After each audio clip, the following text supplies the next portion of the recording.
일찍부터 오시느라고 수고들 많으셨습니다. 그 멀리서 오신 분들은 아침 6시 일어나고 그러신다는데 수고들 많으셨고요. 처음 시작하는 열기가 끝까지 계속 가기를 바랍니다. 지금부터 이렇게 조별 모임을 할 텐데요. 이렇게 하십니다. 여러분 조를 다 아실 텐데 그 잠정적으로 여기다 좀 우선 앞에 급하게 붙여놨는데 그 조별로 모이셔가지고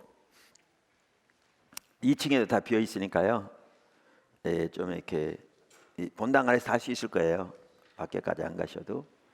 또 물론 지역초소에 사는 팀들도 있고 조별 가시는데 지금 이름표 나눠주고 있으니까 이름표를 다 차시고요.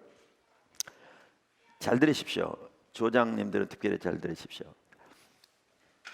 조별 모임 가시면 오늘은 이제 처음 첫날이니까 간단히 뭐 이것저것 소개하면 시간 많이 가니까 돌아가면서 자기 이름 소개하고 이름표 있긴 하겠지만 간단히 이름 오이코스 정도 한 5분 내에 소개 다 마치고 5분 안 걸리시면 좋겠고요. 조장님들은 조별 자기 조언 추석부를 만드셔야 합니다. 추석부를 만들어서 그 지금은 못 만들더라도 표시를 해놨다가 오늘 가시라도 만드셔야 되는데 본인들은 들어오시면서 저기 체크를 하시는데 하셔야 되고요. 조장님들은 이 조별 모임에 출석부를 만들어서 출석을 반드시 체크해 주세요. 거기다가 몇 월 며칠 누구 출석 이렇게.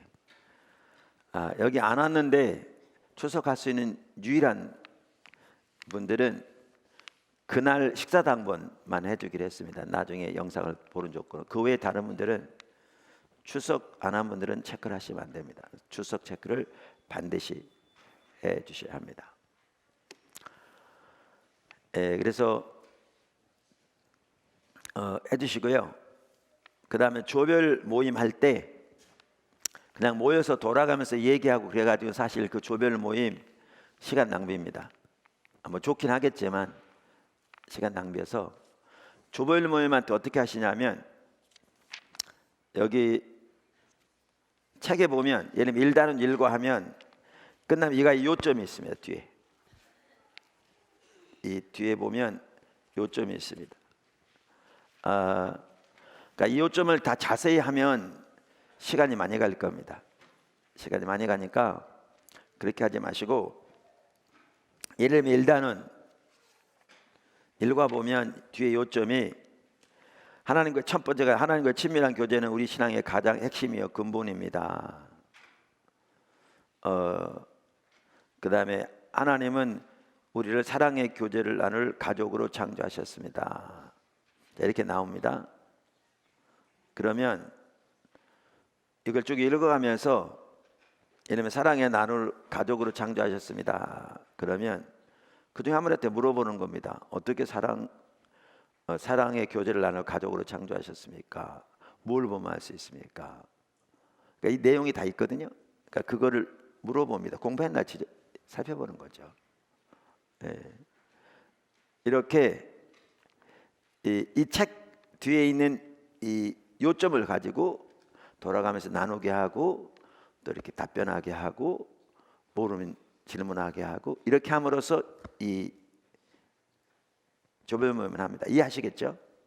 그래서 5과를 30분 내에 하셔야 되니까 시간이 많지 않을 겁니다. 그래서 일일이 많이는 못할 거고요. 한 질문에 한 분씩만 돌아가면서 답하는 식으로 뭐 차례대로 하기보다 이렇게 지적하셔서 이런 식으로 해서 5과를 30분 정도의 조별 모임을 할 수 있도록 이렇게 하겠습니다. 오늘 9시에 모였는데 이게 잘 되면 다음 주부터는 9시 반쯤에 모이도록 일이 잘 되면 이렇게 하는 것도 좋겠고 왜냐하면 멀리서 온 분들은 막 6시 출발해서 온대요. 여기 참석하려고. 그래서 그런 분도 있고 그래서 근데 오늘 해봐야 합니다. 우리가 그래서 지금 이렇게 또 이런 형태로 우리가 성경 공부를 우리가 처음 시도하기 때문에 이렇게 여러 가지 가면서 이렇게 조정도 하겠지만 잘 정착됐으면 좋겠습니다. 하고 말씀드린 대로 멀리서 오는 분들 같은 경우에 불가피하게 그럴 수 있지만 여러분들이 9시 전에 가능하면 다 오시면 좋겠습니다. 그러니까 밖에 출석부가 있는데 그 출석부를 그 9시 10분까지만 거기 놔두세요. 밖에 출석부. 그리고 9시 10분 이후에는 치워주세요. 그리고 조별 모임에 출석 체크해 주시고 그 두 출석을 통해서 성실히 참석했는지 안 했는지 볼 수 있으니까 그렇게 해주시기 바랍니다. 그래서 9시 시작하건 9시 반에 시작하건 이제 9시가 사실 좋긴 한데 그래서 시작한 지 10분 지나면 밖에 출석부는 지워주세요. 이렇게 하시고 아까 말씀드린 대로 멀리서 와서 불가피하게 그런 분들은 우리가 나중에 참조하면 되니까 그렇게 해주시면 좋겠습니다. 그러니까 할 바에는 똑바로 해야죠. 안 하나 몰라도 똑바로 하겠다고 그랬으니까 또 열정을 하시는데. 자, 그러면 지금은 제가 기도하고 이제 나눠서 조별모임 할 겁니다. 하나님 아버지, 이렇게 모여서 감사합니다. 성령님의 시간 함께 해주시고 이 모든 과정을 통해 우리가 주님을 더 알아갈 수 있게 또 주님 안에 자랄 수 있도록 은혜를 부어 주시옵소서. 조별 모임 가운데 주님 함께 하옵소서. 예수님의 이름으로 감사하며 기도드리십니다. 아멘. 말씀 나눈 대로 개인이 다 해오셔야 합니다. 안 그러면 이게 의미 없습니다. 이미 다 해주셨습니다. 자, 지금부터 그러면 지금이 35분입니다. 그러면 조별로 가셔서 오늘 첫날이니까 제가 10분을 더 드리겠습니다. 40분 드릴 테니까. 그러면 10시 40분 드리면 얼마입니까? 15분. 10시 15분까지 조별 모임 하시는데 1층, 2층에 다 공간들이 많으니까 가셔서 조별로 나누시고 아까 말씀 나누시고 다시 자리에 10시 15분에 모입니다.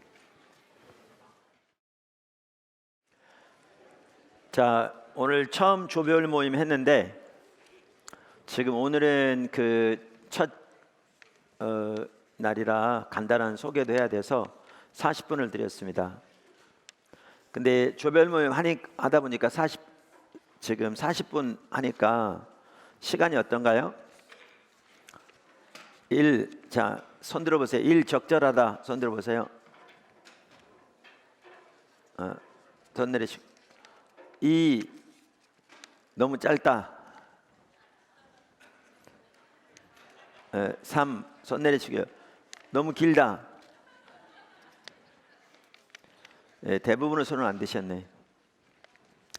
말씀드린 대로 조별 모임을 이렇게 개인적인 얘기를 이렇게 쭉 나누다 보면요, 그 한이 없습니다. 그리고 한 사람 한 사람 나누다 보면 끝이 없고요. 이 진도에 맞춰서 이렇게 해 나가야 됩니다. 그래서 다음 주에도 제가 40분을 드리도록 하겠습니다. 40분을.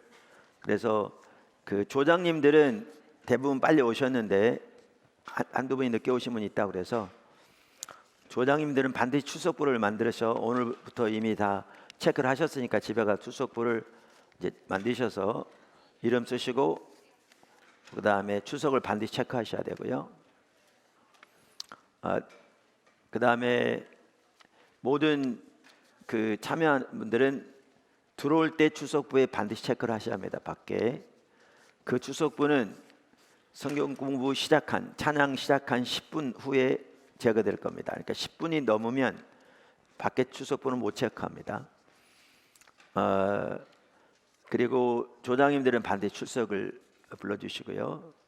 그 다음에 조장님들은 지금 말씀드린 대로 아까 말씀드린 대로 이렇게 오늘 하신 대로 이렇게 나누되 여기에 있는 이과의 요점 과마되어 있습니다. 그러니까 5과니까 매번 후반부 가면 4과인데 5과의 질문들을 쭉 읽어가면서 이렇게 서로 한 분 한 분 이렇게 질문을 하고 이렇게 함으로써 그 전체를 이렇게 파악하는지 또 이렇게 나누고 이게 요점이 잘 돼 있거든요. 그러니까 이해하고 할 수 있도록 해주시고 이 조장님들은 그 조별할 때 시간 컨트롤 잘해야 합니다. 왜냐하면 어떤 분들은 이제 나누는 게 많아서 계속 나누려고 하거든요. 근데 그거를 가만히 방치하면 절대 나누면 전체를 못 합니다. 그러니까 핵심적인 요점 중심으로 이렇게 진행할 수 있도록 빠른 속도로 이렇게 하시고요. 건성을 하라는 얘기는 전혀 아니고, 근데 이제 40분 정도는 아마 충분히 할 수 있을 겁니다. 그래서 다음 주에는 조장님들도 어떻게 할지 더 준비를 해오실 수 있어서 이번 처음 이렇게 했기 때문에 좋을 거라고 생각하고요. 그래서 40분 정도로 하겠습니다. 자, 그럼 지금부터는 이제 제가 이 과의 전체적인 핵심적인 요점을 나누겠습니다.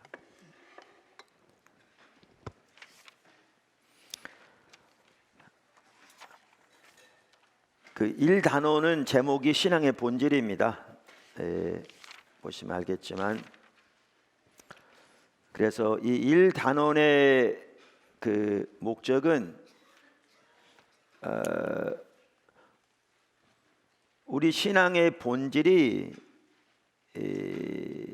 어떻게 하나님께서 천지를 창조하신 때부터 성경 전체의 그 핵심인가라는 것을 이렇게 보기 위해서였습니다. 그리고 그것을 제일 잘 다룬 성경이 요한복음입니다. 요한복음이 이 부분을 참 잘 보여주고 있습니다. 물론 말씀드린 하나님께 천지를 창조하실 때부터 이 부분이 명확하고요. 여러분이 보신 대로 또 성경 전체를 볼 때 분명합니다. 근데 그것을 전체적으로 가장 잘 보여주는 성경이 요한복음입니다. 그래서 우리 신앙의 본질은, 여기에 본질이라고 제가 부르는 것은 신앙의 핵심이다 그 말이죠. 가장 중요한 요소다, 이제 그런 뜻입니다. 그래서 우리 신앙의 본질은 크게 두 가지로 요약할 수 있습니다. 여러분 책 27쪽에 1단원 3과 그 시작할 때 있는데, 우리 신앙의 본질은 무엇보다 하나님과의 친밀한 교제고, 하나님과 친밀한 교제라는 말은 하나님을 아는 것, 그리고 하나님을 우리의 존재를 다해 사랑하는 것입니다. 또한 우리 신앙의 본질은 하나님의 행하심을 보고 우리의 온 삶으로 동참하는 것입니다. 그러니까 하나님의 행하심을 본다, 그 말은 하나님의 목적을 깨닫고, 같은 뜻이죠. 그 일에 온 삶으로 동참하는 것입니다. 그리고 그 삶을 살기 위해서는 전적인 순종, 온전한 신뢰가 필수입니다. 이게 신앙의 본질인데, 아까도 말씀드린 대로 이러한 부분들을 요한복음이 가장 잘 보여주고 있습니다. 그러니까 여러분이 이미 공부하신 대로 사실 복음서마다 그게 명확한데요, 복음서마다 예수님이 이런 삶을 사셨습니다라고 강조한 그대로 제자들에게 똑같이 하라고 명령합니다. 그러니까 그걸 보면 예수님의 삶이 우리의 모델인 것을 명확하게 볼 수가 있죠. 명확하게 볼 수가 있죠. 그런데 말씀드린 대로 요한복음에 보면 예수님이 무엇보다 자신이 먼저 이 신앙의 본질의 삶을 사셨던 것을 성경은 명확하게 말해주고 있습니다. 분명하게 보여주고 있습니다. 그래서 요한복음에 보면 예수님이 무엇보다 하나님과 친밀한 교제 가운데 사셨다라는 것을 이렇게 강조하고 있죠. 그러니까 요한복음 요한일서에 보면 이것을 어떻게 표현하고 있냐면, 예수님이 아버지 안에, 아버지가 예수님 안에라는 말로 표현하고 있습니다. 그래서 우리가 이미 살펴본 대로 여기 요한복음 5장 37절 38절, 요한복음 14장 10절에 12절 보면 예수님이 아버지 안에, 아버지가 예수님 안에 계시는 친밀한 교제 가운데 사셨고, 바로 여기에서, 그 친밀한 교제에서 예수님이 하신 모든 일, 예수님이 전하신 모든 말씀이 나온 게 여기 명확하게 볼 수 있습니다. 여러분 이미 다 보셨죠? 집에 성경절 다 이렇게 묵상하시면서 집에서 다 하셨죠? 예, 거기 보시면 특별히 여기 요한복음 그에 보면 예수님은 아무것도 스스로 하지 아니하시고 아버지께서 예수님에게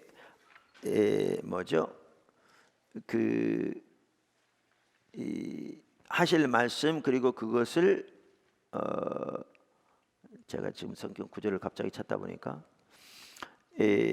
보면 예수님은 무엇을 말할 것인지, 더 나아가서 그것을 어떻게 말할 것인지까지 하나님 아버지의 인도를 받았던 것을 볼 수가 있습니다. 그래서 예수님은 이렇게 하나님과 친밀한 교제 가운데 계셨고요. 거기에서 예수님의 모든 가르치신 말씀과 또한 예수님의 모든 사역이 나왔던 것을 볼 수가 있습니다. 뿐만 아니라 예수님은 그 하나님의 행하심을 보고 온 사람을 동참하는 삶을 사셨죠. 그걸 잘 볼 수 있는 구절이 요한복음 5장입니다. 우리의 사역과도 관련해서 매우 중요한데요. 요한복음 5장. 그래서 요한복음 5장 여기 19절 20절에 보면, 그러니까 특별히 17절부터 보시면 아버지가 오늘까지 일하신다. 나도 일한다. 나는 스스로 아무것도 할 수 없다. 나는 아버지 행하신 걸 보고 그것을 행한다. 아버지가 아들을 사랑하셔서 아버지 행하신 모든 것을 보이신다. 이렇게 하신 것을 볼 수가 있습니다. 그리고 정확하게 이 요한복음을 보면 우리에게도 이 삶을 살라고 성경은 명백하게 말하고 있죠. 그게 이제 요한복음 15장에 나오는 포도나무의 삶입니다. 우리에게 똑같은 것을 살라고 명령하시죠. 그리고 요한복음 10장에도 같은 내용이 나옵니다. 그래서 이렇게 신앙의 본질을 가장 잘 보여주는 책 중에 하나가 요한복음이고요. 성경 전체가 이게 우리 신앙의 본질이고 핵심인 것을 말해주고 있습니다. 근데 여기 하나님의 행하심을 보고 동참하는 삶만 하더라도 이게 이미 살펴본 것처럼 하나님께서 천지를 창조하실 때부터 동일한 목적을 가지고 인간을 창조하신 걸 볼 수 있거든요. 그게 이제 일과에 나오는데, 그래서 하나님께서 인간을 창조하실 때부터 하나님과의 친밀한 교제를 나눌 가족으로 창조하셨다. 명확합니다. 이거는 분명합니다. 이게 뭐 성경 전체에 분명하고요. 명확하고, 그 다음에 하나님께서 인간을 창조하실 때 동역자로 창조하셨다. 하나님의 목적을 위한 이 동역자로 창조하셨다는 게 이제 바꿔 말하면 우리의 신앙의 본질이 하나님의 행하시는 모든 사람과 동참하는 것이다. 똑같은 내용이거든요. 똑같은 내용이거든요. 그러면서 이제 일과에서는 뭘 살펴봤냐면 동역자의 삶, 그러니까 하나님의 행하시는 보고 온 사람과 동참하는 사람이 우리 신앙의 본질의 또 하나의 핵심인데, 그 삶을 살려면 두 가지 요소가 핵심이다. 이 부분을 일과에서 살펴봤습니다. 그 두 가지 요소가 뭐라고 그랬죠? 첫째는 하나님의 주도권, 그 정도 다 외우셔야죠. 둘째는 뭐라고요? 네, 하나님의 인간의 동참. 네, 우리 끝나고 시험 한번 볼까요? 네, 그렇게 하겠습니다. 제가 오늘 공식적으로 광고를 나누는데 광고하는데, 우리 마지막 날은 이 십자가 복음 전체에 대해 시험 보겠습니다. 네? 너무 길어요. 그러면 1권 끝날 때 중간고사를 보고 1권 끝날 때 네? 4단원 끝날 때마다 보자고? 1단원 끝날 때마다? 그렇게 해가지고는 뭐 맨날 시험만 보느라고. 물론 이렇게 할 수는 있습니다. 쪽지 시험을 볼 수는 있습니다. 매번 쪽지 시험 볼 수는 있는데, 매주 쪽지 시험을 볼까요? 네. 자, 이렇게 하겠습니다. 중간고사 한번 보고요. 학교 말고사 한번 보고, 중간고사는 이 1권 끝날 때 한번 보고, 끝날 때. 왜냐하면 아까 지금 얘기한 대로 뭐 예를 들면 동역자의 삶의 핵심적인 두 가지 요소가 뭐냐? 하나는 하나님의 주도권이고, 두 번째는 인간의 동참이다. 이런 건 당연히 이제 머릿속에 있어야 되거든요. 자, 그러면 이제 그 하나님 행하시는 온 사람을 동참한다. 이게 같은 내용인데 정확하게. 그러니까 하나님께서 천지를 창조하실 때부터, 아담을 창조하실 때부터 이렇게 명확해요. 아담이 이름이 사람이라는 뜻이라고 그랬잖아요. 그러니까 이 말은 하나님이 사람을 창조하시기 이름은 사람이라고 하신 거예요. 이걸 뭘 보이냐면 아담이 사람의 대표자죠. 그래서 성경에도 그렇게 돼 있어요. 그러니까 아담을 향한 하나님의 계획을 보면 인간을 향한 하나님의 계획을 볼 수가 있어요. 그러니까 이게 뭐 신약이든 구약이든 명확한데, 그래서 하나님이 동역자로 창조하시되 두 가지 요소가 아까도 말씀드렸는데, 하나는 하나님의 주도권, 또 하나는 인간의 동참. 그러니까 동역자의 삶을 위해서도 또 혹은 하나님의 행하심을 보고 동참하는 삶을 위해서도 같은 내용이니까 중요한 게 뭐냐면 하나님이 주도권을 잡으시고 앞서 가셔야 합니다. 동역자 삶에. 그러니까 성경에 나오는, 그러니까 우리가 이 부분만 하더라도 오늘날 너무나 가려져 있죠. 우리는 사역만 하더라도 어떻게 생각하냐면 그저 우리가 하나님을 위해서 계획해서 뭔가를 열심히 하면 하나님의 영광 받으실 거라고 생각하는데 성경에 나온 하나님의 사람들 중 아무도 그렇게 하지 않았습니다. 모세가 그렇게 하지 않았고 여호수아가 그렇게 하지 않았고 뭐 아무도.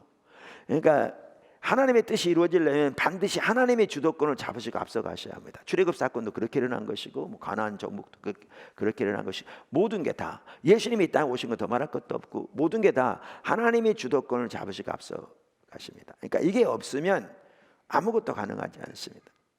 그래서 이제 근데 하나님이 이제 주도권을 잡으시고 앞서 가시면서 우리를 하나님의 동역자로 삼으셔서 하나님의 일에 동참시키기 위해서 하나님이 우리에게 계시하시는데, 이 말은 깨닫게 하시는데 우리에게 하나님을 나타내 보이시는데 그걸 크게 세 가지로 여기 요약하고 있습니다. 이 세 가지 요약한 건 사실 하나님을 경험하는 사람의 저자인 헨리 블랙가비 목사님이 그분의 책에 요약한 건데 제가 보기에 하나님이 우리에게 하나님 이렇게 계시하시는 것을 보이시는 것을 잘 요약했다고 볼 수 있습니다. 그래서 제가 여기 그것을 인용해 놓기도 했는데요. 세 가지가 뭐라고 그랬죠?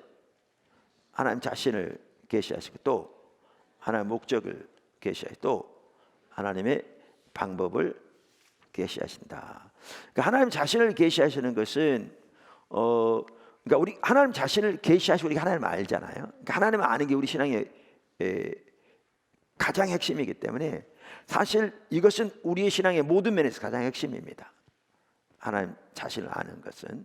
근데 이제 헨리 블랙가비 목사님은 거기에 목적을 두 가지만 말하고 있죠. 사실은 근데 그것만이 아니죠. 우리의 예배를 위해서 하나님 아는 게 필수고 모든 면에서. 그런데 이제 아까도 말한 대로 그분은 이제 특별히 두 가지 중요점만 제시합니다. 하나님 자신을 왜 계시하시느냐? 하나님과의 더 친밀한 교제 가운데 이끄시기 위해 또 하나님을 믿음으로 신뢰할 수 있도록. 왜냐하면 하나님 아는 만큼 믿을 수 있으니까요. 또 하나님 따라가려면 믿음이 없이는 불가능하니까요. 그다음 하나님 목적을 계시하신 이유가 뭐라고요? 하나님 목적에 동참하도록. 그다음 하나님의 길 혹은 방법을 계시하신다. 왜? 하나님의 목적은 하나님의 방법으로만 이루어지기 때문에 그렇습니다.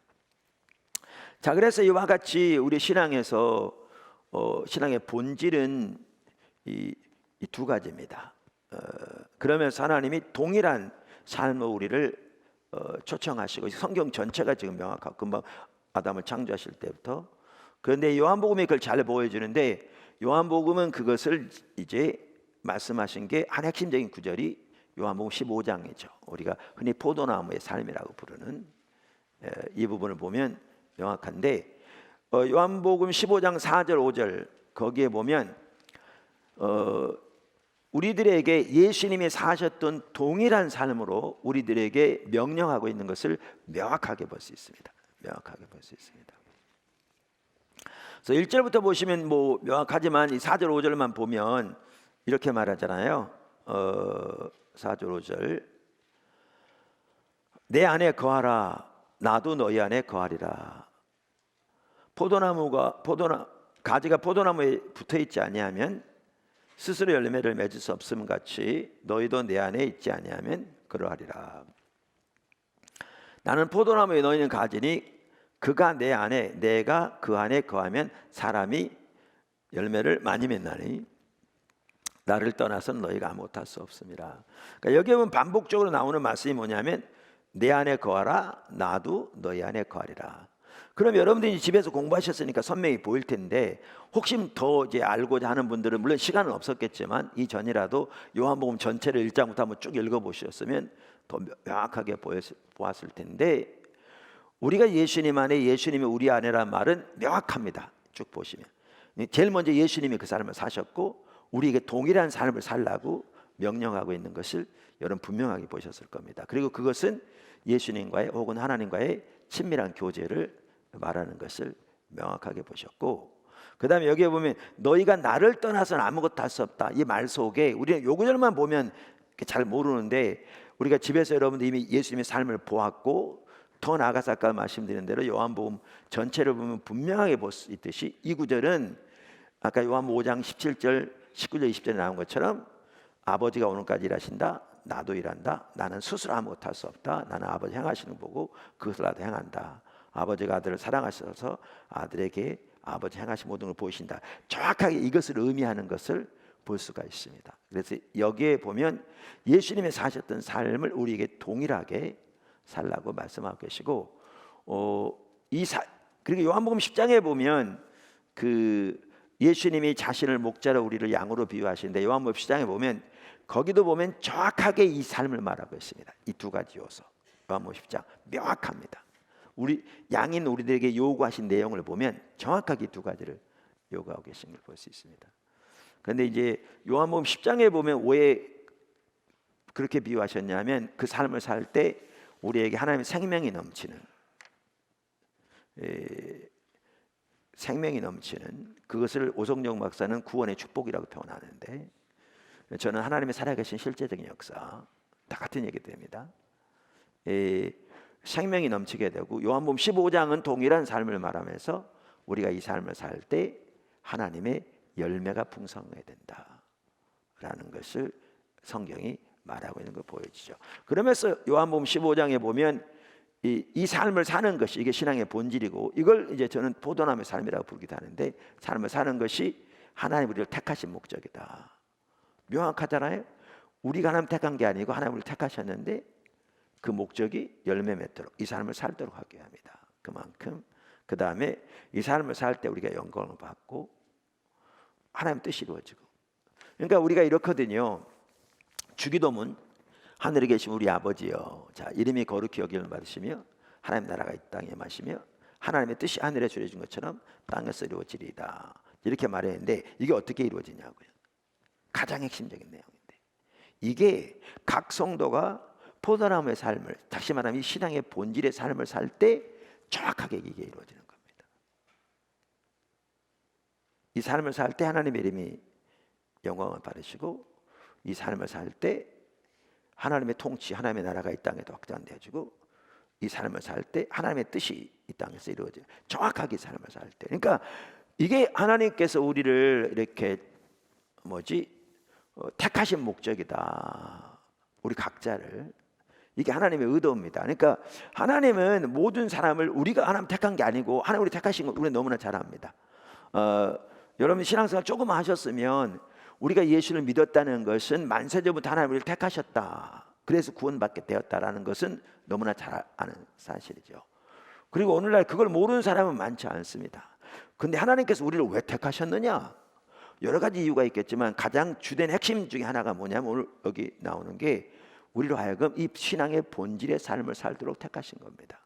그리고 이 삶을 살 때 우리의 그토록 기도하라고 말씀하신 대로 하나님의 이름이 높임받고 하나님의 나라가 이 땅에 임하고 하나님의 뜻이 이 땅에 이루어지는 겁니다.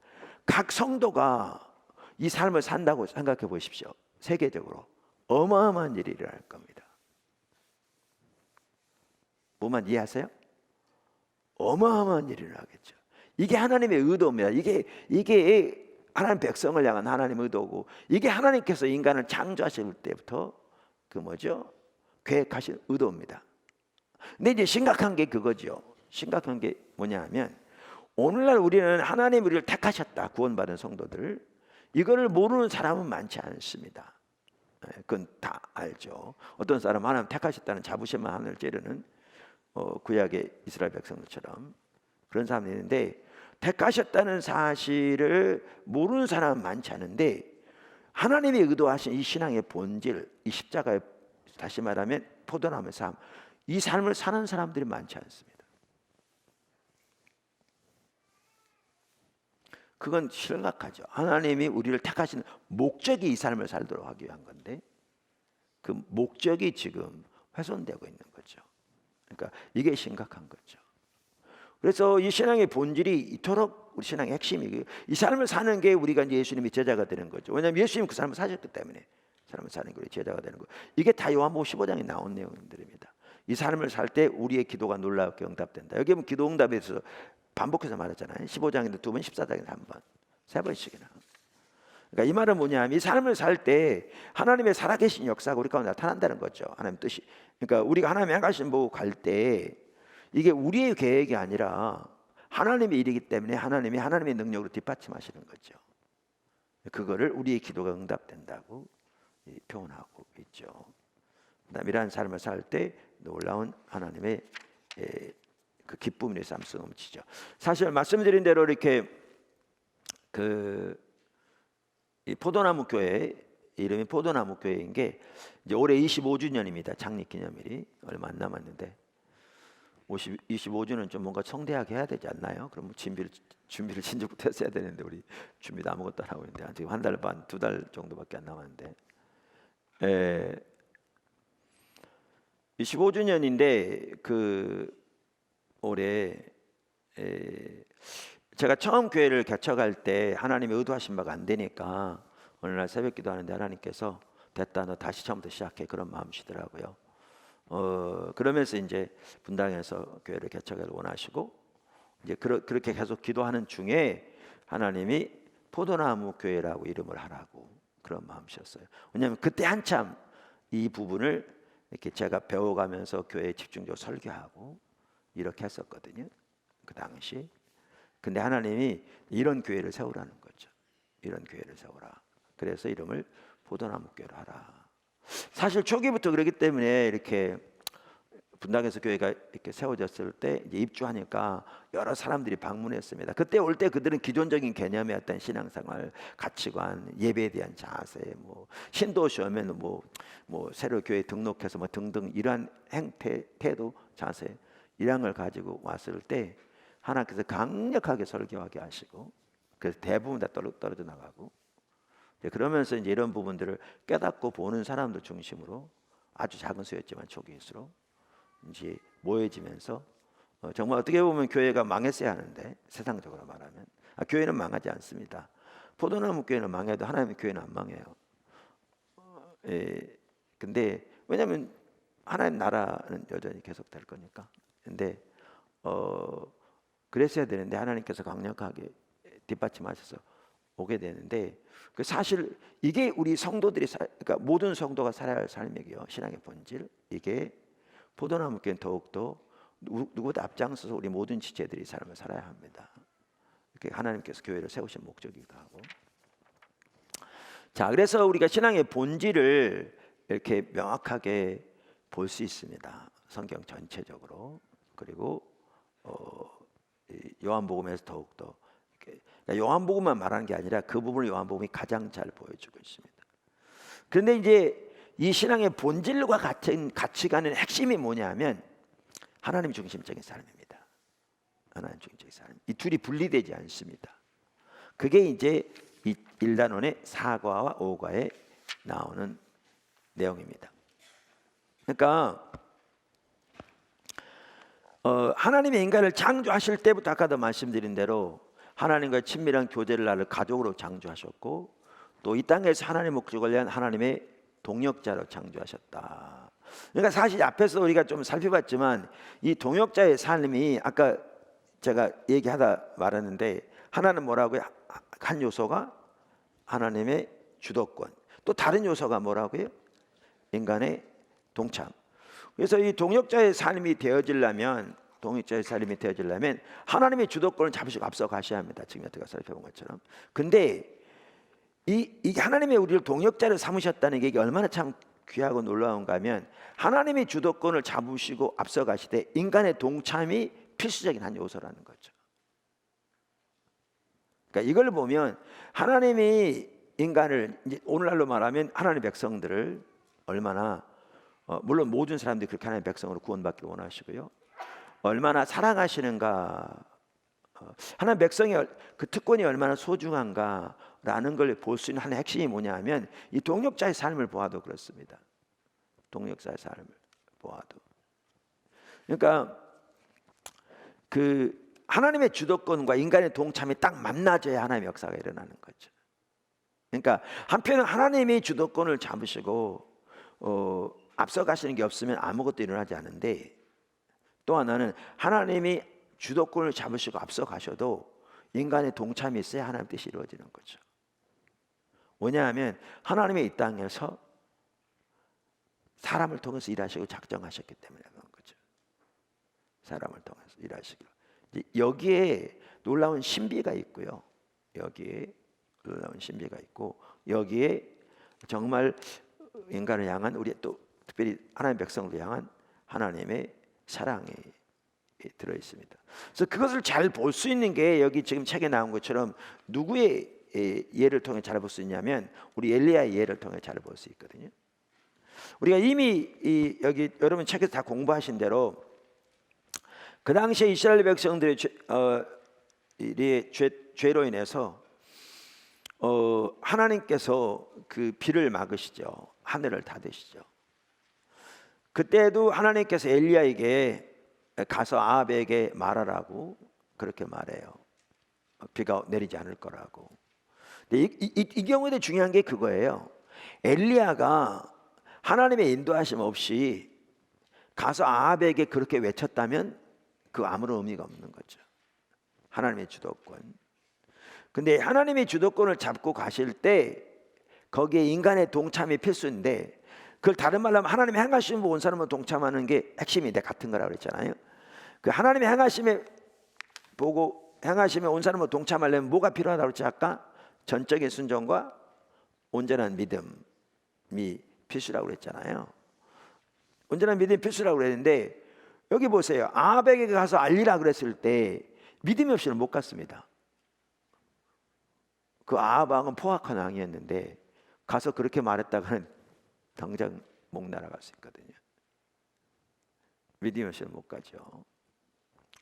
자, 그래서 그렇게 갔고, 그다음 그래서 비가 이제 오지 않았습니다. 근데 그랬더니 이제 뭐 처음에는 비웃었을지 모르지만 정말 비가 오지 않기 시작하고 시내는 마르기 시작하고 뭐죠? 이스라엘 땅은 이 뭐죠? 갈릴리 호수에서 요단강을 거쳐서 사해를 흐르는데 갈릴리 호수 주변과 요단강 주변만 이렇게 비옥하지 다른 땅들은 비가 오지 않으면 농사도 지을 수 없는 땅이에요. 그러니까 하나님만 의존하게 되어 있는 땅이 이스라엘 땅이에요. 지금은 이렇게 다 수를 이렇게 만들기도 하고 해가지고 나무 하나하나에까지 여러분 이스라엘 가보시면 이렇게 이런 호수를 해가지고 구멍을 뚫어가지고 나무 하나하나까지 물 주게 돼 있어요. 그래야 살아요. 그만큼 그 땅은 그런 땅인데 비가 오지 않기 시작하니까 난리가 났죠. 그래가지고 아합이 온 이스라엘 전체를 뒤지는 거예요. 엘리야를 찾아 죽이려고. 근데 우리가 잘 아는 대로 처음에는 그리 시내가에 있다가 하나님 인도를 따라서 살았다 과부의 집에 숨어 있었죠. 그러다가 3년이 지난 후에 하나님이 여러분 성경에 다 읽으셨듯이 엘리야에게 가서 아합에게 보이라. 내가 비를 지면에 내리리라. 이때도 중요한 게 뭐냐면 하나님이 비를 내리겠다고 계획을 하신 거죠. 그러니까 엘리야가 하나님의 인도하심 없이 이제 너무나 많은 고통을 당하니까 비를 내리게 해달라고 올 거라고 선포했는데 아무런 의미가 없는 거죠. 근데 여기 또 중요한 게 뭐냐면 하나님이 그렇게 비를 내리겠다고 아합에게 보리라고 그랬는데 아까도 말씀드린 대로 지금은 더 믿음이 필요했죠. 그때는 아합이 반신반의 했을 수 있겠지만 지금은 아합이 엘리야를 찾으려고 지난 3년 동안 쌍불을 켜고 온 나라를 뒤져도 못 찾는 상황인데 그 앞에다 자기 드러내면 완전히 목 날아갈 그런 상황인데도 믿음으로 순종해 나갔죠. 그래서 전적인 순종, 온전한 신뢰가 필수인 거죠. 필수인 거죠. 그런데 이제 여기에 보면 이거죠. 그래서 이제 엘리야가 가서 이제 그 850명의 이방 선지자들과 이제 대결을 벌입니다. 이 대결을 벌인 것도 엘리야가 임의로 한 게 아니에요. 우리는 잘못 생각해요. 많은 경우에 엘리야가 임의로 했더라면 하나님 뒷받침 없었을 거예요. 근데 그러면 엘리야가 임의로 한 게 아닌 걸 뭘 보면 아느냐면 제단을 쌓아놓고 엘리야가 드린 기도를 보면 알 수 있어요. 뭐라고 그랬냐면 하나님이 하나님이신 것과 내가 하나님의 종인 것과 내가 하나님의 명령을 따라서 이 일을 행함을 알게 없어서 그랬어요. 그러니까 그걸 보면 엘리야가 임의로 한 게 아니고 하나님의 명령을 따라서 한 걸 볼 수 있어요. 그래요, 안 그래요? 그래요. 그러니까 이 동력자의 삶에서 핵심은 항상 하나님의 주도권이고 거기에 같이 가는 게 뭐냐? 인간의 동참이에요. 인간의 동참.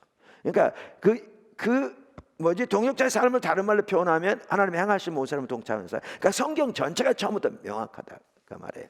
그런데 이제 문제는 그렇게 해서 이제 불이 내리고 하늘에서 850명의 이방 선지자들을 처단하고 난 다음에 엘리야가 올라가서 기도하잖아요. 비를 내려달라고. 근데 처단하고 난 다음에도 우리가 이미 보았듯이 엘리야가 아합에게 그렇거든요. 올라가서 먹고 마셔서 큰 비의 소리가 있나이다. 이 얘기는 지금 하나님이 엘리야에게 비가 다가오고 있는 것을 알게 하신 거잖아요. 하나님이. 그러니까 비를 내리겠다고 그랬고 비가 다가온 걸 알게 하셨는데 그때부터 기도한 거죠. 엘리야가. 그 비를 이루어달라. 우리 같으면 이제 다 됐으니까 뭐 하나님 하시겠지라고 그럴 텐데 엘리야는 달랐죠. 우리 엘리야에서 배워야 돼요. 죄송합니다. 야고보서 5장에 보면 엘리야의 기도를 우리가 드려야 할 기도의 본보기로 삼고 있잖아요. 할렐루야. 그래서 이제 배워야 되죠, 사실은 부분을. 그래서 엘리야가 올라가서 기도합니다. 간절히 비를 내리게 해달라고. 그리고 이제 종회에 가서 지중해를 넘어보라고 한곡대기 올라가서 그 너머에 저쪽에 지중해 있거든요.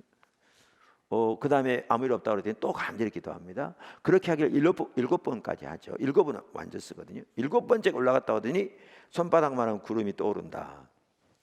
그러니까 거기 지금 그 자리 가면요, 대충 이 정도 지역일 거라 하는 곳에 엘리야 기념교회가 세워져 있어요.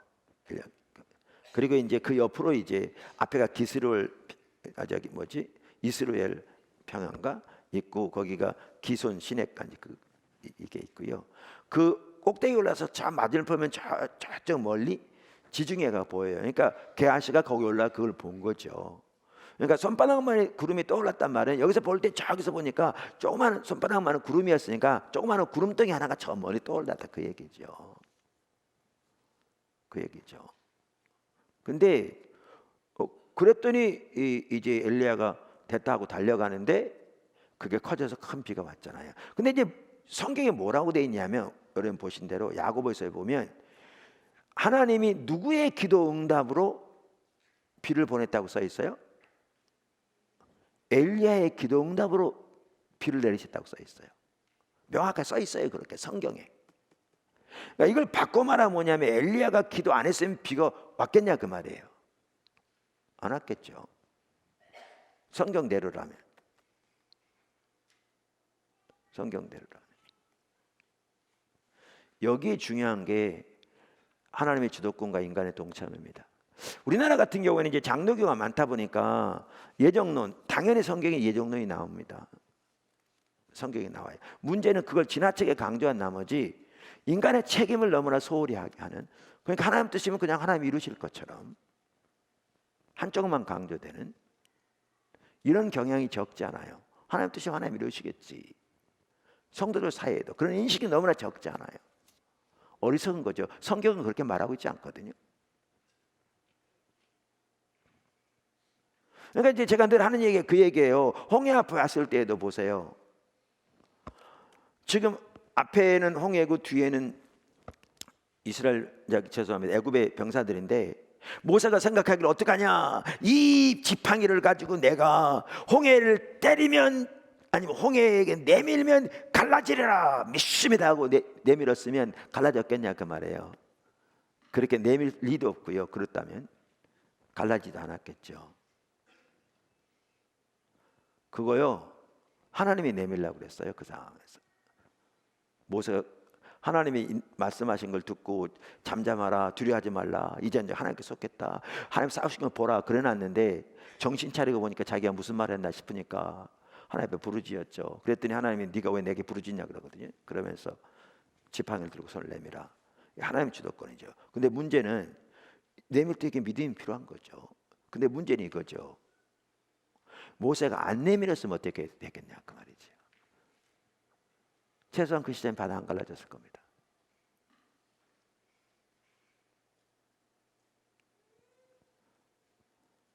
사울의 나중에 바울된 구원받게 된 거 예수님이 직접 나타나셔서 강력하게 역사하셔서 부활하신 몸을 가지고 사울에게 나타나셔서 보이셨잖아요. 그리고 앞으로 그가 하나님의 사실 일들 보이셨잖아요. 그 영광의 빛 앞에 눈이 멀어서 사람 손에 끌려 다메섹으로 왔는데 예수님이 아나니아에게 나타나셔서 사울이 있는 장소 다 가르쳐 주시면서 가서 기도하라고. 그가 뭐죠? 아나니아라는 사람이 와서 안수할 때 눈이 낫는 걸 보고 있다 이렇게 말씀하시거든요. 보세요. 다 예수님이 하실 거면서 뭐 때문에 아나니아에게 가서 기도하라고 그러냐고요. 어차피 다 예수님이 하실 거면서. 이 아나니아가 이런 하나님의 뜻을 깨달았을 때 그 순종하려면 믿음이 필요했죠. 왜요? 그 자기가 잘못 들은 거면 지금 자기 같은 사람을 잡으러 온 사람이 잡아서 감옥에 가두고 죽는데 내어주고 그런 사울인데 그 악명 높은 그러니까 호레인 굴속에 들어가는 거와 똑같잖아요. 사자 입속에 머리를 내민 거나 똑같잖아요. 그러니까 믿음을 했죠. 근데 아나니아의 손에 특별한 능력이 있었던 게 아니고 가서 기도할 때 눈이 뜨지고 하나님 성령을 충만케 하셔 역사가 나라서 그거 사실 구원받게 되잖아요. 보세요. 근데 아나니아가 안 갔으면 어떻게 됐겠냐 그 말이죠. 어차피 하나님이 치유하실지 몰라도 그 당시엔 치유 안 됐을 거예요. 명확하게 성경 전체를 볼 때 이만큼 성경에는요 하나님의 주도권과 인간의 동참이 같이 가야 그게 하나님의 계획하신 바가 이루어지는 거죠. 이 땅에서. 그만큼 하나님은 이게 그러니까 이제 이 동역자의 삶, 즉 하나님의 향하심으로 동참하는 삶이 이게 인간에게 주신 그만큼 특권이고 이게 하나님의 축복인 거죠. 축복인 거죠. 그래서 이제 앞에서 나눴던 부분이 뭐냐 하면 그 동역자의 삶에서 나눴던 그 하나가 뭐냐면 한 달란트 받은 자죠. 우리 잘 아는 아까워 게으른 종이라고. 그 한 달란트 받은 자가 뭐예요? 받은 달란트를 땅에다 숨겨놓은 자죠. 근데 어떤 사람은 적게 받았기 때문에 그렇다고 그럴지 모르는데 한 달란트는 6천 데나리온이에요. 그 당시 장정이 하루 번 돈이 한 데나리온이거든요. 그럼 거의 20년 동안 벌어서 모아야 가질 수 있는 돈이 한 달란트예요. 그 어마어마한 돈이었어요. 그 당시에. 작게 받아 그런 게 아니고요. 근데 우리는 이렇게 생각하거든요. 여기 달란트가 뭐라고 볼 수 있냐면 그거잖아요. 침례교 교인의 이상 거기 나온다고 그렇죠. 우리의 생명, 시간, 재능, 물질 이 네 가지가 하나님께서 우리에게 맡기신 성스러움이 탕물이다. 그래서 우리는 이것을 가지고 복음의 확장과 하나님 나라 확장을 위해 신실하게 섬겨야 한다. 이게 여기 달란트의 비유라고 볼 수 있어요. 여기에. 그런데 우리는 많은 경우에 맡겨주셨으니까 우리가 나름대로 열심히 노력해서 그저 하나님의 일에 힘쓰는 그런 이해를 가지고 있는데 우리가 지금까지 살펴본 것처럼 또 성경 전체를 볼 때 동역자의 삶 또 사역만 하더라도 우리 임의로 한 게 아니고 하나님 행하심으로 동참하는 게 우리 삶인데 성경 전체에 명확하게 그러면 우리가 그저 우리가 가지고 있는 걸 가지고 우리 임의대로 하나님께 영광 돌리기 위해서 하는 게 아니라 하나님의 친밀한 교제 가운데 하나님 행하심을 보고 온 사람으로 동참하되 이것을 가지고 하는 거죠. 그러니까 보세요. 하나님이 달란트를 주신 게 다르기 때문에 그러니까 달란트가 아까 말한 대로 이 네 가지를 다 포함할 수 있는데 달라요. 시간도 다르고요. 사람마다. 왜냐하면 생명의 길이는 하나님만 아시잖아요. 시간도 다르고 재물도 달라요. 어떤 사람은 더 많이 주고 더 깨주시고 또 재능도 달라요. 달라요. 그러니까 우리가 일괄적으로 외부적인 걸 보고 판단할 수 없어요. 뭐 헌금 얼마 했냐 아니면 뭐 얼마 봉사했냐 이걸 볼 수 있는 게 아니라 사람이 주신 게 달라요. 그러면 이제 하나님의 행하시는 보고 온 사람을 동참하되 그에게 주신 대로 온 사람을 동참하는 거예요. 그러니까 5달란트 받은 자는 5달란트대로 2달란트 받은 사람은 2달란트로, 1달란트 받은 사람은 1달란트로 동참하는 거죠. 그게 이 달란트 비유만 해도 그렇게 하는 거예요. 성경 전체 보면 명확해요. 명확해요. 근데 이제 문제는 이거죠. 문제는 이거죠. 이 1달란트는 적게 받아서가 문제가 아니라 하나님이 그렇게 놀라운 주셨는데 전혀 안 동참한 거죠. 그러니까 악하고 게으른 종이라고 그것만 빼앗겨서 이제 뭐죠? 달란트 받은 사람은 5달 추가를 주셔서 10달란트 그에게 넘겨주었는데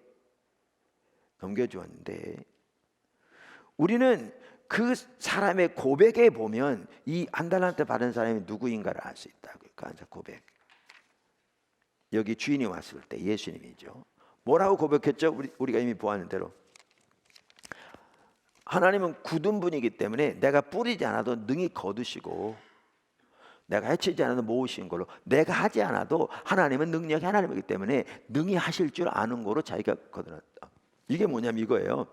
오늘날 아까 말한 대로 하나님의 능력이 하나님이니까 하나님 뜻은 어차피 하나님이 알아서 하실 거니까 나 같은 사람이 그냥 가만히 있어도 하나님이 하나님 뜻을 이루실 줄 믿습니다. 이게 1달란트 받은 사람이에요.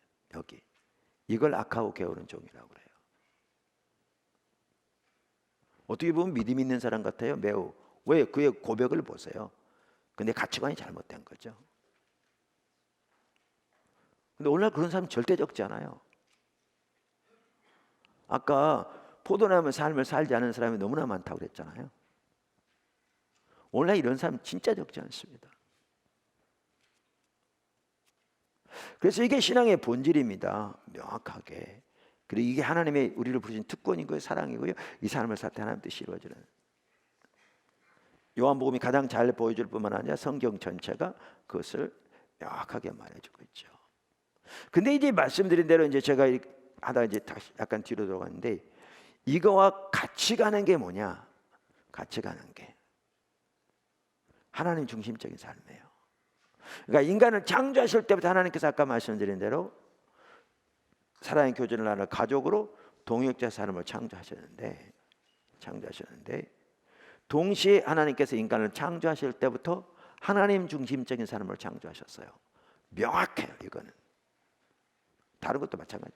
뿐만 아니라 요한복음만 보더라도 예수님이 무엇보다 아까 말씀드린 대로 제가 신앙의 본질이라고 표현하는 하나님과 친밀한 교제 가운데 거하셨고 거기에서 모든 사역이 나왔고 그 사역하는 방법만 하더라도 하나님 행하시는 모든 사람을 동참하는 그 삶을 사셨다는 것을 강조하고 있는데 요한복음은 어느 복음서보다도 또한 어느 성경보다도 예수님이 철저하게 하나님 중심적인 삶을 사셨다는 것을 강조하고 있어요. 그러니까 이 신앙의 본질의 삶을 사는 것과 하나님 중심적인 삶을 사는 것이 뗄래야 뗄 수 없도록 같이 가는 것을 명확하게 볼 수 있어요. 성경 전체가 명백해요. 우리 신앙은 철저하게 하나님 중심적인 삶이에요. 하나님 중심적인 삶이에요. 그러면 이제 문제는 그거죠. 하나님 중심적. 자, 우리 신앙은 처음부터 하나님 중심적인 삶이다 이렇게 말할 때 그걸 반박할 사람이 아무도 없어요. 누가 반박해요? 그 반박하면 그 사람 잘못된 거죠. 명확하잖아요. 그걸 반박할 사람이 누가 있어요? 근데 문제는 뭐냐면 하나님 중심적인 삶이 뭐냐는 거죠. 그러니까 너무나 많은 사람들이 하나님 중심적인 삶이 옳다라는 건 얘기하는데 하나님 중심적인 삶이 뭐냐라는 것에 대해서는 애매모호해요. 명확하지가 않아요. 그러니까 하나님 중심적인 삶은 크게 세 가지 특징을 가지고 있는데 그게 하나님의 자원으로 사는 삶, 하나님의 목적을 위해 사는 삶, 하나님의 방법으로 사는 삶인 거죠. 그러니까 하나님 중심적인 삶이 되려면 하나님의 자원으로 사는 삶, 하나님의 목적을 위해 사는 삶, 하나님의 방법으로 사는 삶이 돼야 되는 겁니다. 명확하게. 근데 이제 여기 중요한 게 있어요. 하나님 중심적인 삶이 살려면요, 이 세 가지 특징이 다 나타나야 돼요. 그러니까 이제 뭐 하나님께서 우리에게 뭘 깨닫게 하시고 어떤 것을 보이신다, 뭐 우리 마음속에 감동을 주신다, 여러 가지 뭐 성경을 통해 깨닫게 하시는 걸 포함해 다 어떤 말할 때 우리가 이걸 하나님의 음성이라고 이렇게 전반적으로 표현한다면 하나님의 음성의 특징들이 있어요. 이렇게 쭉. 그 다음에 사탄이 우리에게 생각을 불어넣을 수 있거든요. 어떤 욕망을 가져다 줄 수 있고, 사탄은 뭘 깨닫게 할 수 있어요. 성경을 통해서 사탄이 역사할 수 있어요. 그 이단들 이렇게 하는 것처럼. 자, 그런데 이거를 우리가 사탄의 음성이라고 그런다면 사탄의 음성도 특징들이 있어요. 이렇게 쭉. 그런데 여러분, 이게 있어요. 이게 하나님의 음성이려면요, 하나님의 음성의 특징이 모든 게 다 나타나게 돼 있어요. 근데 반면에 사탄의 음성 특징 중에 하나만 나타나도 그건 사탄의 음성이에요.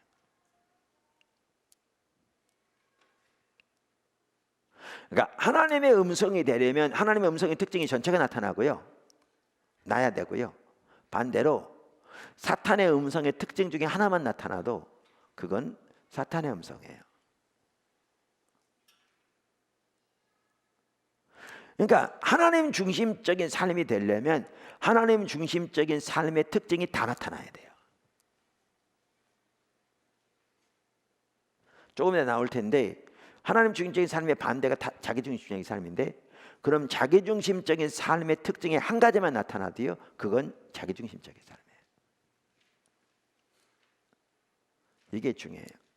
그러니까 우리 신앙은 철저하게 하나님 중심적인 삶인데, 하나님께서 이게 신앙의 본질과 정확하게 가치관에 둘이 분리되지 않는데, 하나님 중심적인 삶이 되려면 하나님의 자원으로 하나님의 목적을 위해 하나님의 방법으로 사는 이 하나님 중심적인 삶의 세 가지 특징이 다 나타나야 합니다. 그것을 가장 잘 보여주는 게 요한복음이고, 여러분 이미 집에서 공부하신 것처럼 요한복음에 보면 예수님이 얼마나 철저하게 하나님 중심적인 삶을 사셨는가를 이 특징 하나하나를 통해서 볼 수 있어요. 하나하나를 통해서 볼 수 있어요. 이제 여기 이제 중요한 게 그겁니다. 그 자세한 내용들을 여러분 집에 다 공부하셨으니까 제가 할 필요 없어요. 안 한 분들은 여기 시간만 앉아 있어가지고 사실 별로 도움 안 됩니다. 여러분 말씀드려요. 집에서 하루에 한 과씩 한꺼번에 많이 해도 내용이 많기 때문에 한 과씩 읽으면서 성경 구절을 묵상하면서 기도하면서 비춰진 대로 회개하고 돌이키면서 이렇게 배워야 한다고요. 자라나야 한다고, 주님 찾아야 한다고요. 직장 다니면도 할 수 있어요. 버스에서 할 수도 있고 집에 와서 늦게라도 할 수 있고 이렇게 할 수 있어요. 얼마든지 열의만 있으면. 자, 그런데 이제 하나님 중심적인 그 자세한 내용은 여러분들이 보시면 다 보셨으니까 잘 할 필요 없고요. 하나님 중심적인 삶을 말하면 적지 않은 성도들이, 포도나무 기수체들인지 뭐 좀 덜 그럴지 몰라도 적지 않은 성도들이 부담스러워요. 맞는 건 알겠는데 부담스러워요. 어떻게 보면 오늘날 대부분의 성도들이 그래요. 그러니까 그만큼 우리의 신앙이 타락해 있는 거예요. 타락해 있는 징표예요. 부담스러워요. 근데 여기서 우리가 반드시 기억해야 할 게 있어요. 그게 뭐냐면 하나님 중심적인 삶에만 하나님의 생명이 있다는 거예요. 하나님 중심적인 삶에만 하나님의 생명이 있다는 거예요. 그러니까 그것을 가장 잘 보여주는 게 어떤 사건이냐면요, 하나님께서 아담을 창조하실 때, 아담과 하와를 창조하실 때부터 하나님 중심적인 삶으로 창조하셨어요. 그걸 잘 보여주는 게 선악과를 두신 거죠. 명백하죠. 근데 아담과 하와가 하나님의 주권적인 통치 아래 하나님 중심적인 삶을 살 때는요, 그들에게 하나님의 모든 생명의 역사가 넘쳤어요. 그게 그들에게 최선의 삶이었어요. 명확해요. 그러니까 그걸 기억하셔야 돼요. 반드시. 제가 가끔 그 얘기 하잖아요. 교회 주변에 이제 우리가 부지가 넓다 보니까 교회 주변에는 여러 가지 이렇게 땅이 많잖아요. 그럼 보세요. 이 본당 이쪽 편은 화단에 심겨진 나무나 그저께 우리 채소도 좀 심어 그랬는데 잘 자라요. 본당 이쪽 편 똑같은 땅인데요, 되게 안 자라요. 왜 그런지 아세요? 이쪽이 북쪽에 햇빛이 덜 들어요. 이쪽이 남쪽 햇빛이 잘 들어요. 하나님 중심적인 삶을 살 때 거기에 생명의 역사가 넘쳐요. 생명의 역사가.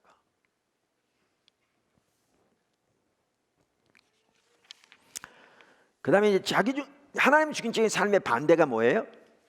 자기중심적인 삶이에요. 근데 여기서 반드시 기억해야 할 게 있어요. 그게 뭐냐면 자기중심적인 삶이 타락의 본질이라는 겁니다. 그러니까 하나님은 처음부터 하나님 중심적인 삶을 의도하셨어요. 그리고 하나님 중심적인 삶이면 하나님의 생명이 넘치게 돼 있어요. 그런데 우리가 반드시 기억해야 할 것은 자기중심적인 삶이 타락의 본질이라는 거예요. 타락의 본질. 그러니까 이사야에서 보면 천사장 계명성, 천사장 루시퍼를 의미한다고 초대교회 때부터 믿어왔는데 최근에 학자들은 그게 아니라고 말하는 분도 많습니다만은 저는 여기에 보면 천사장 루시퍼, 사탄이 어떻게 타락하게 되겠는가 그 과정을 잘 설명하고 있다고 믿습니다. 자, 그런데 여기 보시면 그의 타락의 핵심이 뭐예요? 천사장, 계명성, 하나님의 은혜가 그렇게 함께하는 그였는데 여기 보시면 그가 하나님의 주권적인 통치 아래에 있는 것으로 만족하지 못하고 누구와 동등되기를 추구했어요? 예? 하나님과 동등되기를 추구했어요. 그러니까 피조물로서 하나님의 정말 특별한 특권을 받은 천사장으로서 그 하나님의 축복을 받았는데 하나님의 주권적인 통치 아래에 사는 삶을 만족하지 못하고 자기가 하나님과 동등되기를 추구했어요. 근데 하나님과 동등되기를 추구한단 말이 무슨 말인지 아세요? 이걸 바꿔 말하면요, 자기가 자기 하나님 되기를 선택한 거예요. 이걸 바꿔 말하면 하나님 중심적인 삶을 버리고 자기 중심적인 삶을 택한 거예요. 이게 타락의 본질입니다. 그랬더니 하나님처럼 동등되기는커녕 피조물이 하나님처럼 될 수 없거든요. 음부의 맨 밑바닥으로 내려 꽂히게 되었다. 이렇게 표현하죠.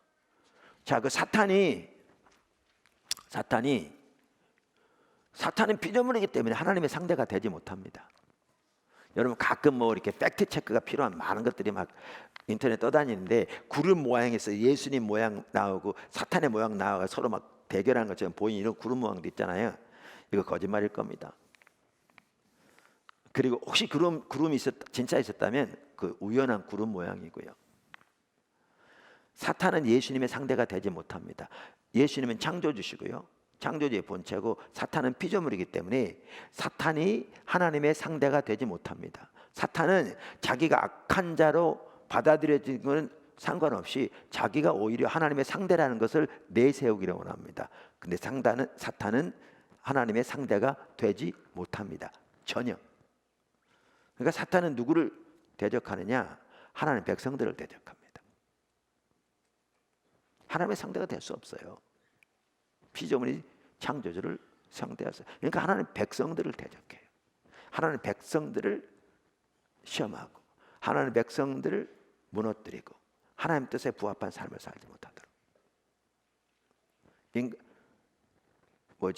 하나님의 피조물을 공격해서 그의 눈이 멀어서 하나님 믿지 못하게 만들고 성경에 나온 대로 이게 사탄이에요. 그래서 사탄이 이렇게 타락한 이후에 아담과 하와에게 옵니다. 그 뱀 사탄을 의미하다고 성경에 써 있잖아요. 그러면서 미혹하죠. 그 미혹한 성격을 보셨어요? 똑같습니다. 이 모든 실과를 하나님 먹지 못하게 하더냐. 그러니까 불신을 심어 넣는 겁니다. 먹지 못하면 뭐 때문에 만들었단 말이냐, 이런 거죠. 그걸 일단 받아들이니까 그 다음에 거짓말을 곧바로 받아들이죠. 먹으면 죽지 않아. 하나님처럼 될까 봐 못 먹게 한 거야. 그랬더니 아담과 하와 보니까 먹음직도 하고 보암직도 하고 하나님처럼 지혜롭게 할 만큼 탐스러운지라. 거기 하나님처럼 지혜롭게 한다 그 말이에요. 그 내용을 보세요. 그러니까 그들이 먹었는데 나무 열매 하나 따먹었다고 그게 무슨 큰 죄냐 그럴 수 있는데 아니에요. 이 핵심이 뭐냐면 선악과는 하나님의 주권적인 통치의 상징입니다. 하나님 중심적인 삶.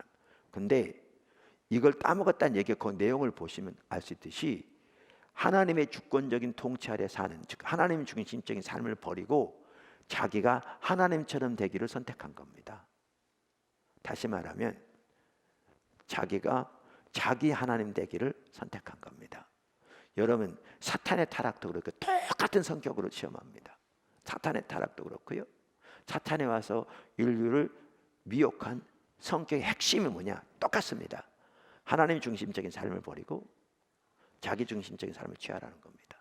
자기가 자기 하나님 되라는 겁니다. 사탄은 오늘날 사람들에게 나를 섬기라 그렇게 안 합니다.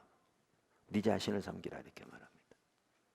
제가 그랬더니 누가 나한테 보내줬더라고요. 오늘날 사탄교회 실제로 그렇게 가르친다고. 그 사이트를 저기 그 기사를 인터넷에 나온. 타락의 핵심이 뭐예요? 자기가 자기 하나님 되는 겁니다. 그러니까 여러분이 본대로 이사야서 뭐죠? 그 53장에 보면 인류의 타락을 한마디로 각기 자기 길로 행했다. 아까 하나님의 길로 따라가는 사람인데 자기 길로 행했다. 그러니까 여러분 기억하실 것은 뭐냐 하면 타락의 본질이 뭐냐? 자기중심적인 삶이에요. 타락의 핵심이 뭐냐? 하나님 중심적인 삶에서 자기중심적인 삶으로 전락한 게 타락의 핵심이에요. 하나님 경험한 삶 책에도 똑같이 말하고 있을 거예요. 이건 누가 말하는 똑같아요. 그게 성경이 말하는 바예요. 그러니까 이런 거예요.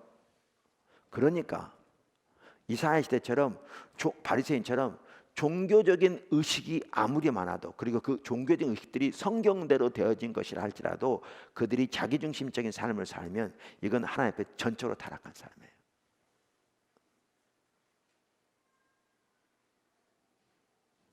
다시 말합니다.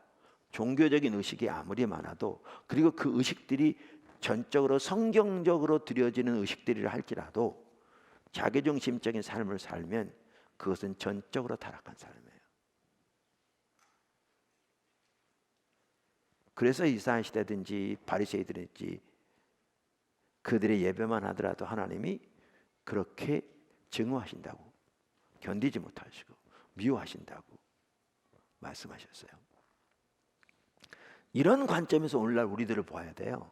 근데 우리는 이런 걸 전혀 인식하지 못하고 몇 가지 종교적인 의식만 하면 신앙생활 잘하는 걸로 완전히 착각하고 있죠. 완전히. 정말 잘못되어 있죠. 그래서 타락의 본질이 뭐냐? 자기중심적인 삶이에요. 여기에 또 하나 중요한 게 있어요. 그게 뭐냐면 자기중심적인 삶과 세상과 사탄은 밀접한 관계가 있다는 거예요. 그러니까 이걸 잘 보여주는 게 에베소서 2장 1절 3절이에요. 여러분 이미 보셨는데 에베소 2장 1절 3절은 그 당시 에베소 교인들에게 편지하면서 그들이 예수를 알기 전에 이방인으로 있었던 때의 삶을 말해요. 그러니까 불신자들의 삶의 특징을 한마디로 요약하고 있어요. 아주 잘 요약하고 있어요. 그래서 불신자들의 삶의 특징이 뭐냐? 여기 세 가지로 말하고 있는데 타락한 육신을 따르는 삶이고요. 뭐죠? 세상 풍조를 따르는 삶이고요. 공중의 권세 잡은 자 사탄을 따르는 삶이에요. 근데 이 세 개가 밀접하게 관련돼 있어요. 삼위일체처럼. 그리고 그것은 본질상 하나님의 진노 가운데 있는 삶이고요. 그게 허물과 죄로 죽어 있는 삶이죠. 자, 그런데 자 보세요. 오늘날만 하더라도요, 안 믿는 사람들이 사탄의 존재조차 인정하지 않는다니까요. 무당이라든가 몇몇 사람들을 빼놓고는 사탄의 존재 자체도 인정하지 않아요. 귀신의 존재 자체도 인정하지 않아요. 귀신, 사탄 그러면 너 중세시대 사람이냐? 그럴 거예요. 비웃을 거예요. 요즘 같은 과학시대에 웬 귀신, 웬 사탄? 이렇게 말해요. 근데 기억하실 게 있어요. 자기 육체의 욕심을 따르는 자기중심적인 삶을 살면 그것은 자기가 사탄의 존재를 인정하거나 안 하건 사탄을 따르는 삶이에요. 보세요. 사탄, 세상 나라. 이제 하나님 나라와 대조되는 게 세상 나라거든요. 사탄, 세상, 자기중심적인 삶이 같이 가요. 같이 가요. 그러니까 이걸 반드시 기억하셔야 돼요. 반드시. 자 보세요. 예를 들면 다윗의 예를 보면 인구조사하도록 하잖아요. 보셨죠? 그랬더니 하나님이 심판하세요. 그럼 여러분 그럴 수 있어요. 왜 인구조사가 심판이냐? 그러면 우리 지금 대한민국도 인구조사하는데 그게 아니에요. 내용을 보시면요, 그가 어려웠을 때는 하나님만 의지해 살았어요. 하나님 중심적인 삶, 하나님의 자원으로. 근데 나라가 부강해지니까 이제 군사의 수를 헤아려 그 군대를 의지해 서는 거죠. 그러니까 자기중심적인 삶에서, 아니 죄송합니다, 하나님 중심적인 삶에서 자기중심적인 삶으로 타락한 거죠. 그러니까 심판이 오죠. 그런데 그렇게 하도록 누가 부추겼다고 돼 있어요? 사탄이. 자기중심적인 삶의 배후에는요, 사탄이 있어요.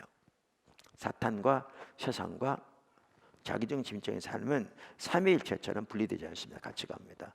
이걸 반드시 기억하셔야 합니다. 여기에 한 가지 덧붙이자면, 자기중심적인 삶에는 어떠한 하나님의 생명도 없고요, 그게 타락한 삶이니까 자기중심적인 삶에는 하나님의 심판이 있습니다. 자기중심적인 삶에는 하나님의 심판이 있습니다. 하나님의 심판이 있다는 얘기는 여기는 안 돼 있지만 당연합니다. 심판이 있습니다. 하나님의 생명이 없고 하나님의 심판이 있습니다. 자, 그러면 이제 하나님의 중심적인 삶의 특징을 살펴보았는데, 세 가지로 그 반대가 뭐냐? 자기중심적인 삶이죠. 그럼 자기중심적인 삶의 특징이 뭐겠어요? 자기 자원으로, 자기 목적을 위해, 자기 방법대로. 이걸 바꿔 말하면 하나님의 자원, 죄송합니다, 세상의 자원으로, 세상의 목적을 위해, 세상의 방법대로 같이 있으니까 이게 자기중심적인 삶이에요. 아까 말씀드린 이 세 가지 특 중에 한 가지만 나와도 그건 자기중심적인 삶이에요. 이 하나님 중심적인 삶, 자기중심적인, 그러니까 하나님 중심적인 삶이 우리 신앙의 본질과 반드시 같이 간다. 반드시 같이 간다라는 것이고요. 말씀드린 대로 반대로 자기중심적인 삶이 타락의 본질이다. 그럼 이 자기중심적인 삶의 특징들을 이해하는 게 왜 중요하냐면요, 이 앞으로 바로 다음 단원에 나올 거짓 신앙 체계가 결국 어디에 기초한 거냐? 이 자기중심적인 삶에 기초한 겁니다. 그러니까 자기중심적인 삶에 기초한 신앙이에요. 그러니까 신앙의 모양은 매우 그럴듯할지 몰라도 철저하게 타락한 사람이에요. 왜요? 자기중심적인 삶에 기초한 것이기 때문에. 그래서 이러한 부분들을 이해하는 게 매우 중요합니다. 자, 지금 제가 약 1시간 동안 요약했습니다. 이해하시겠죠? 자, 그러면 혹시 질문 있으면 하시죠. 많이 나누면서 할 수도 있을 텐데 1단원에서 혹시 질문 있으면.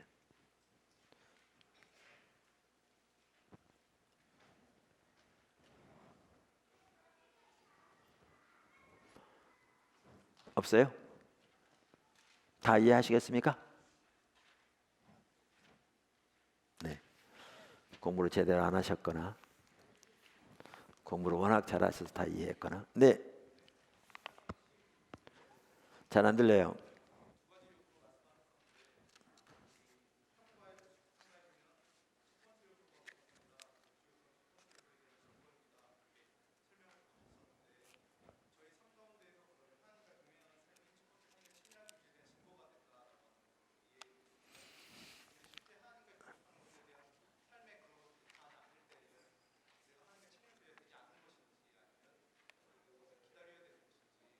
아, 예, 지금 가만있어. 이 마이크를 갖다 줘야 될 것 같아요. 뭔 말인지 전혀 못 들었어요. 안 들려요.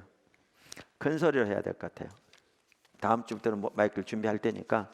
그러니까 여러분들이 개인적으로 질문하면요, 대부분 비슷한 질문들이 있는 겁니다. 그러니까 하시면 도움이 될 수 있습니다. 얘기하시죠. 네, 큰 소리 해보세요. 다시.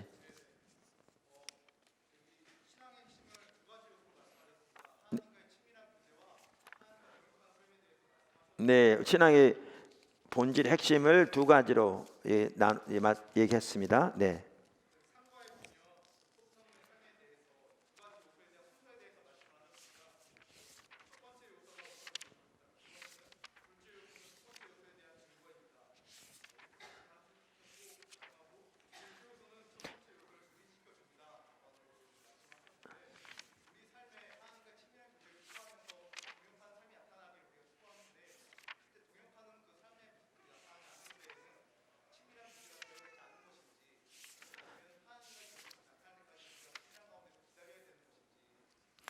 지금 이제 요 질문 같아요. 제가 좀 이렇게 뭐하면 그래서 이제 삼과에 보면 그런데 이 신앙의 본질의 두 가지 요소를 말하면서 그 관계를 말하면서 제가 여기서 설명을 안 하고 넘어갔죠. 다 이제 여러분 일일이 다 할 수 없으니까 말하면서 이 두 가지 요소 중에 가장 우선 으뜸되는 것은 하나님의 친밀한 교제다.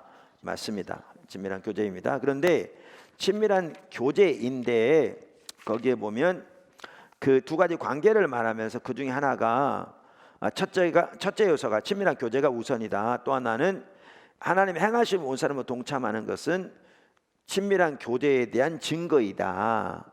이렇게 말했고 또 뭐 친밀한 교제가 둘째 요소를 증진시켜 준다. 하나님과 친밀한 교제 가운데 행하는 사람을 증진시켜 준다. 이렇게 말했는데 그럼 우리 삶 속에 하나님의 행하심이 안 나타난다면 우리가 하나님과 친밀한 교제 가운데 없다는 표시인가? 그리고 그러면 하나님과 친밀한 하나님의 행하심이 안 나타난다면 계속 하나님과 친밀한 교제 가운데 그러면 기다리면 있으면서 기다려야 하는 건지 혹은 다른 일을 해야 되는 건지 지금 이 질문이신가요?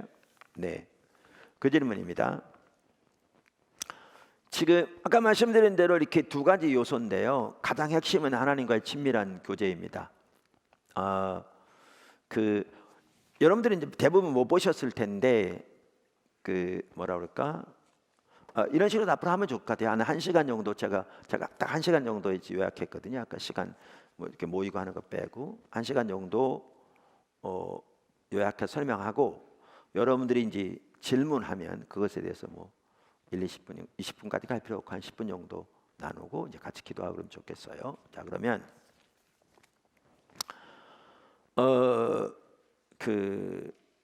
이 십자가 복음은 이게 두 권으로 되어 있는데 사실은 하나인데 두 권으로 나눈 이유가 한꺼번에 모아놓으면 너무 두꺼워서 이렇게 그랬습니다. 그러니까 나누는 단점은 있습니다. 어떤 사람은 1권만 보고 2권 안 봐버리는. 근데 진짜 어떻게 보면 1권의 삶을 살려면 2권이 있어야 가능한 2권의 삶이 있어야. 그래서 어떤 분은 2권을 먼저 하는 게 더 좋겠다고 얘기하기도 하는. 그런데 이제 중국어 같은 경우는 이게 함축으로 쓰여진 가능하니까 한 권으로 나오는데. 우리말 같은 경우는 특별히 일본어나 뭐 인도네시아 말은 더 두껍게 나와야 되고 그래서 이제 나눠져 있는데 이게 단점이 있습니다. 이렇게 두껍게는 못해서. 근데 그 첫 번째 책에는 신앙의 본질을 말하면서 하나님과 친밀한 교제 하나만 나옵니다. 첫 번째 책에는. 근데 이제 왜 그랬냐면 그러면 어느 게 맞냐 그럴 수 있는데요. 둘 다 맞습니다. 그러니까 우리 신앙의 가장 핵심은 무엇보다 하나님 친밀한 교제입니다. 그래서 우리가 늘 살펴본 대로 그 요한일서 1장 3절은 우리의 구원 전체를 한마디로 하나님의 사귐이라 표현하고 있고 그걸 다른 말 하나님을 아는 것이라고 표현하는데 요한복음 10장 3절은 영생을 한마디로 하나님과 예수님을 아는 것이다. 또 구약만 하더라도 하나님을 아는 지식이 없어 망한다. 이런 여러 가지 구절들을 보면 하나님과 친밀한 교제가 모든 것이라고 할 수 있습니다. 가장 첫 번째 그게 모든 것입니다. 근데 이제 이게 왜 두 가지가 나왔냐면 이제 저 자신이 주님 따라갈 때 오직 하나님을 아는 자리로 인도하셔서 그것이 유일한 목표와 목적된 자리로 인도하셨고요. 근데 이렇게 주님을 찾고 구하면 그 다음에 주님 행하시는 보이시기 시작하십니다. 주님 행하시는 보이시기 시작하십니다. 그러면 주님이 행하심을 보이실 때 우리가 같이 가야 되는 게 뭐냐면 이제 그 행하심에 온 사람으로 동참하는 사람이 같이 가야 합니다. 그걸 이제 지금 창세기도 그렇고 뭐 전체가 다 명확하게 말해 줍니다. 자, 그러면 이제 이 두 가지 관계가 중요한 게 이제 하나는 여기 나온 대로 그 어떤 사람들은 친밀한 교제가 매우 핵심이다. 그러니까 하나님의 행하심을 보고 온 사람으로 동참하는 것에는 별 관심도 없이 자기는 하나님의 친밀한 교제만 추구하는 분들인데 이건 잘못된 겁니다, 사실은. 그러니까 신앙이 옳지 않은 거죠. 그러니까 하나님과 친밀한 교제 가운데 있는 사람은 그 말 자체가 그렇듯이 하나님의 목적에 온 사람으로 동참하기를 열망하게 돼 있습니다. 그게 그러니까 그 같이 가죠. 그러니까 하나님의 친밀함에 동참하게 되는 자세 없이 나는 친밀한 교제만 구한다면 그건 뭔가 왜곡되게 이해하고 있는 겁니다. 근데 이제 지금 질문에 이제 요지를 들어가면 그러면 우리 가운데 하나님의 행하심이 안 보일 때 어떻게 해야 되느냐라는 건데 무엇보다 가장 먼저 하나님을 알기를 하나님과 친밀한 교제를 지속적으로 추구해야 합니다. 이거는 지속적으로 우리 삶 속에 추구해야 할 내용입니다. 지속적으로. 그리고 그것은 간단한 얘기 아닙니다. 그냥 한두 마디 기도한다고 되는 게 아니라 그 뜻이에요. 제 얘기는 추구해야 합니다. 그리고 그렇게 추구해 갈 때 하나님이 우리에게 이미 보이신 하나님의 뜻에 철저하게 순종하고 있는 삶을 살고 있어야 합니다. 그리고 그렇게 지속적으로 주님을 구하고 이미 순종하고 있으면 보이신 부분에 대해서 하나님이 하나님의 때에 하나님의 방법으로 아까 우리가 살펴본 것처럼 하나님 자신과 하나님 목적, 하나님 방법을 우리에게 계시하십니다. 그다음에 이제 개인적으로 그럴 때 이제 이게 있죠. 하나는 무엇보다 하나님과 친밀하고 제가 추구해야 되고 지금 말한 대로. 그런데 교회를 또 하나님이 전체로 인도해 가시거든요. 하나님 이 땅에서 일하시는 주된 목적이 주된 단위가 교회니까 이 땅 통해서 일하시는. 그러니까 각 개개인의 성도는 무엇보다 하나님과 친밀한 교제 가운데 있기를 집중적으로 추구하면서 내 자신은 각자 따르는 게 아니라 한편으로는 하나님의 교회를 인도해 가시는 그 하나님의 뜻을 보고 그 가운데서 각자가 또 하나님 추구하는 가운데 그 뜻을 분별해서 순종하는 삶을 사는 것이 매우 중요하죠. 이게 같이 갑니다. 여기 한 가지만 더 추가로 말씀드린다면 예를 들면 어떤 목사님들 같은 경우에 그 하나님의 어떤 그 행하심이나 교회적으로나 움직이심이 전혀 없다. 그러면 집중적으로 아까 말한 대로 하나님 알기를 추구하는 것. 그러니까 하나님 아는 게 핵심인데 우리 편에서는 하나님 알기를 추구해야 되는 거거든요. 그런 자에게 하나님께서 자신을 계신다니까 추구하는 것이 하나님의 뜻 행하심에 동참하는 것 뭐죠? 그건 잠시 놔두고라도 그게 가장 중요한 하나님 뜻이 핵심이니까 지속적으로 구해야 합니다. 근데 이게 지속적으로 구했는데도 하나님의 행하심이 안 보인다. 그럼 아까도 말한 대로 그러면 그게 이제 하나님을 찾는 삶에 나와 있는데 사실 우리 뭔가 잘못되어 있습니다. 올바로 구하지 않았거나 돌이키지 않았거나. 그러니까 오늘 구하면 오늘 이건 아닌데 뭐 일정 기간 집중적으로 구했는데도 안 된다. 그러면 그 이제 전체를 다른 게 하나님 찾는 삶인데 뭔가 잘못되어 있고요. 그래서 뭐 그냥 하나님을 구한다고 몇 년이 지났는데도 하나님의 주권적인 통치 앞서가심이 전혀 없는데 그냥 그대로 머물러 있다. 이건 뭔가 잘못된 겁니다. 근데 실제로 그렇게 생각하는 사람도 적지 않습니다. 그래서 집중 주님을 구하면서 머물러 있으면 주님의 때 주님의 일을 보이시되 제가 말씀드린 그러한 부분들이 같이 가야 합니다. 또 성도들 같은 경우에는 교회를 인도해 가심을 분별해서 또 각자가 어떻게 동참을 깨달아 온 사람으로 같이 가는 자세도 매우 중요합니다. 하나의 친밀한 교제가 우선이 돼 또 하나는 하나님 행하심으로 온 사람으로 동참하는 삶을 통해 주님을 더욱더 아는 자리로 나가게 되기도 합니다. 그래서 이 두 개가 말씀드린 대로 분리되지 않는다. 네, 그렇습니다. 또 주님 말씀하십시오.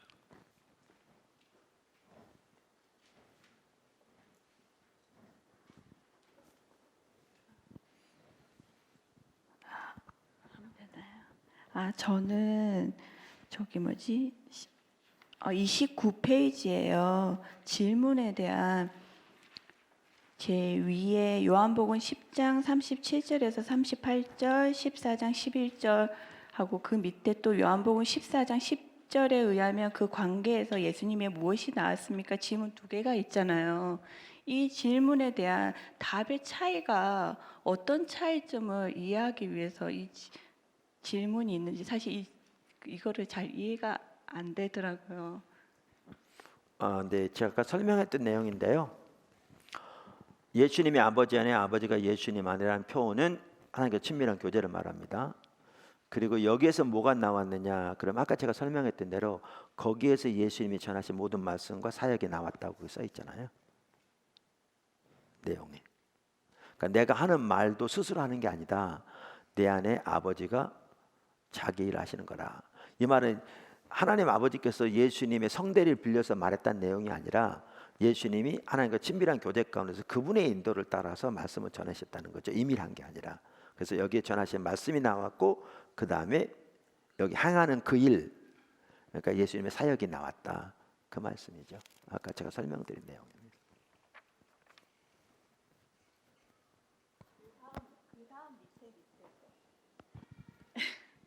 그 처음에 예수님의 아버지 안에 아버지가 예수님이 아는 표현 이거 말고 그 다음 밑에 두 가지 질문이 있잖아요, 목사님. 네. 요 질문에 대한 이 답의 차이점이 어떤?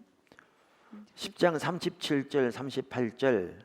네, 네. 그러니까 거기에 보면 그 37절에 보면 예수님의 그 사역에 나왔다는 거잖아요. 거기에서 그 다음에 14장 10절에 보면 거기에서 말씀이 나왔다는 거잖아요. 그러니까 제가 그걸 통해서 우리는 예수님 사역도 말씀도 거기서 나왔다. 그걸 지금 말하려고 하는 거죠. 알겠습니다. 저는 답이 똑같이 느껴져가지고 어떤 차이? 아니, 똑같이 있어도 마찬가지예요. 반복적으로 볼 수 있는 거니까요. 네. 여러분들 그 구절도 보면 반복적으로 성경이 그걸 말하고 있지 않냐 그 얘기고 제가 이렇게 네. 네, 또 다른 분 질문 있어요? 제가 질문 드리겠습니다. 제가 누구신지. 네, 저 그 11조 장상신입니다. 네, 장상신. 네, 제가 지금 잘 안 보여요 얼굴이. 네. 그 창조에 나타난 하나님 계획에 따라서 우리를 하나님과 친밀한 교제로의 대상으로 창조하셨다라고 이제 시작을 해 주셨는데요. 그 우리가 예수 그리스도를 주로 영접하여 죄 허물에서 죽은 상태에서 깨어난 거듭난 백성으로 하나님께서 만드신 목적이 창조의 목적과 어떻게 다른 것인지, 즉 아담의 모습과 우리가 예수님으로 인하여 거듭난 그 하나님의 한 백성으로, 또 출애굽 당시에 여기 또 하나님을 위한 한 백성으로 출애굽하셨다고 하셨는데 그 모습과 어떻게 같은 것인지 다른 것이면 어떤 게 다른 것인지 그런 궁금증이 말씀을 공부하다가 생각이 났습니다. 그러니까 예를 들면 천지를 창조하실 때 친밀한 교제로 창조하신 건 이해하겠는데 이제 그러면 우리는 신약 시대 아니냐? 신약 시대인데 그러면 우리를 구원하신 하나님 우리를 구원하셨는데 지금 여기에는 천지 창조가 얘기하지 우리 구원하신 것들 얘기한 게 아니지 않냐? 그러니까 그런 의문점이 들었다 지금 그 말씀 같아요. 제가 보기에는. 그것보다는 예수님 통해서 우리가 하나님의 한 백성으로 또 부르심을 받은 거잖아요. 아니, 그게 그러니까 하나님의 창조의 회복으로 그거를 원하신 무슨 것인가? 말인지 네, 끝까지 네. 들어보세요. 그래서 그 같은데 제 책 우리의 위대한 구원 거기 보시면 알 수 있듯이 하나님께서 우리를 창조해서 하나님 백성 삼으신 가장 주된 목적도 하나님과 친밀한 교제를 위해서요. 명확하게 그 아바라는 단어 속에 그게 들어 있습니다. 엄청난 내용이죠. 그래서 정확히 같은 내용이고요.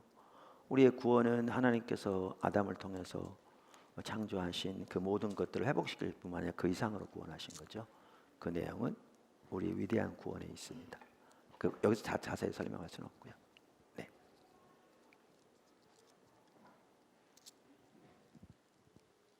또 질문 있습니다. 한 번만 더 받겠습니다. 없으면 네. 질문하실 때 자기 이름을 말씀해 주시면 감사하겠습니다. 예, 이교구 4조 김상민이라고 합니다. 네. 예, 우리 신앙의 본질이 이제 첫 번째가 하나님과의 친밀한 교제고 두 번째가 하나님의 행하심을 보고 온 삶으로 동참하는 것이라고 이렇게 나와 있는데 저희들이 하나님의 행하심을 본다라고 하고 또 동참한다고 했을 때 그러면 이런 질문들이 많이 나오더라고요. 그럼 하나님의 행하심이 뭐냐? 다들 하나님이 행하셨다라고 이제 얘기를 하는데 그러면 이 하나님의 행하심을 목사님이 어떻게 좀 정의해 주실 수 있는지 궁금합니다. 네.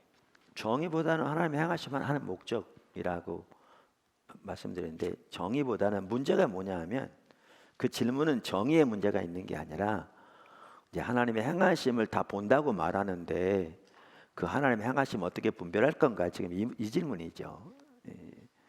하나님의 행하심 하나님의 목적 하나님의 그 의도 이런 걸 깨닫고 이제 동참하는 건데 지금 질문의 요지는 사람마다 그러면 하나님의 행하심이라 그러는데 그거를 각자 자기 생각대로 하는 경우도 많은데 이제 이걸 어떻게 분별할 건가 이제 그게 훨씬 더 그런 건데 여기서는 하나님 전체적인 제가 원칙을 나누는 거고요. 그럼 어떻게 하나님의 행하심을 분별할 것인가라는 것은 이제 다른 토픽입니다. 다른 토픽입니다. 그 구체적인 방법들을 여기서 다 설명할 수가 없고요. 여기서는 전체적인 말씀드린 대로 개요를 말씀드리고 그 하나님의 행하심을 이제 분별하는 데는 여러 가지 요소가 포함되죠. 그러니까 무엇보다 하나님의 친밀한 교제가 핵심이고요. 뿐만 아니라 영적인 분별력이라든가 또 하나님과 관계에서 그분의 어떤 뜻을 깨닫고 분별하는 것 이런 전반적인 부분이 요구되는 건데 이제 그 부분은 이제 다른 기회에 다뤄야 합니다. 우리가 이제 토요일날 성경 공부 나중에 되면 하나님 인도하심을 깨닫는 법이라든가 이런 부분들을 다룰 때 그 전체적인 부분을 다룰 수 있고 또 그것을 어떻게 분별할 것인가라는 것도 그렇죠. 네, 그것은 지금 질문은 그 부분에 대한 질문입니다. 질문의 내용이. 네, 그래서 이제 그 간단히만 말씀드리면 이제 그 하나님의 행하심을 보고 동참하는 것에 있어서 아까 제가 나눌 때 그 지체로서의 또 말씀드렸는데 이제 그 균형이 항상 필요합니다. 뭐냐하면 우리 각자 성도가 그 만민 제사장으로 하나님 앞에 나아가 하나님 뜻을 분별하고 하나님 행하시고 동참하는 사람이 반드시 있고요. 근데 동시에 우리는 교회의 지체거든요. 그래서 또 초대교회 신앙, 그러니까 성경이 말하는 신약의 신앙은 교회 중심적인 삶이에요. 명확해요. 제가 기초성경 3권에 잘 정리되어 있고요. 그러니까 많은 학자들도 그런 얘기해요. 오늘 한국 교회 구원론이 심각하게 무너지는 반면에 교회론이 심각하게 무너져 있다. 그러니까 개신교가 되면서 교회론이 무너져 버렸다. 각자 그냥 스스로만 신앙생활 되는 것처럼 이런 얘기들이 지금 그 문제를 잘 지적하고 있는 것이거든요. 그러니까 이제 이 균형이 중요합니다. 하나는 모든 성도가 그럼 교회 사람들 따라오면 된다. 이것도 잘못된 얘기지만 반면에 각자 하나님의 교회를 인도해 가신 걸 전혀 이렇게 무시하고 자기가 자기 스스로 자기를 향한 하나님의 뜻만 찾으려고 하면 어리석게 되는 거죠. 이 균형이 매우 중요합니다. 그리고 하나님의 어떤 인도하심을 깨닫고 분별하는 데에도 교회의 중요성이 매우 중요합니다. 왜냐하면 중요한 일일수록 혼자 이렇게 뜻을 분별하면 그러니까 아까도 말한 대로 이 반대로 극단적으로 그건 교회 사람으로만 하는 대로 한다 그 얘기는 아니라니까요. 그건 다른 극단인 거죠. 그런데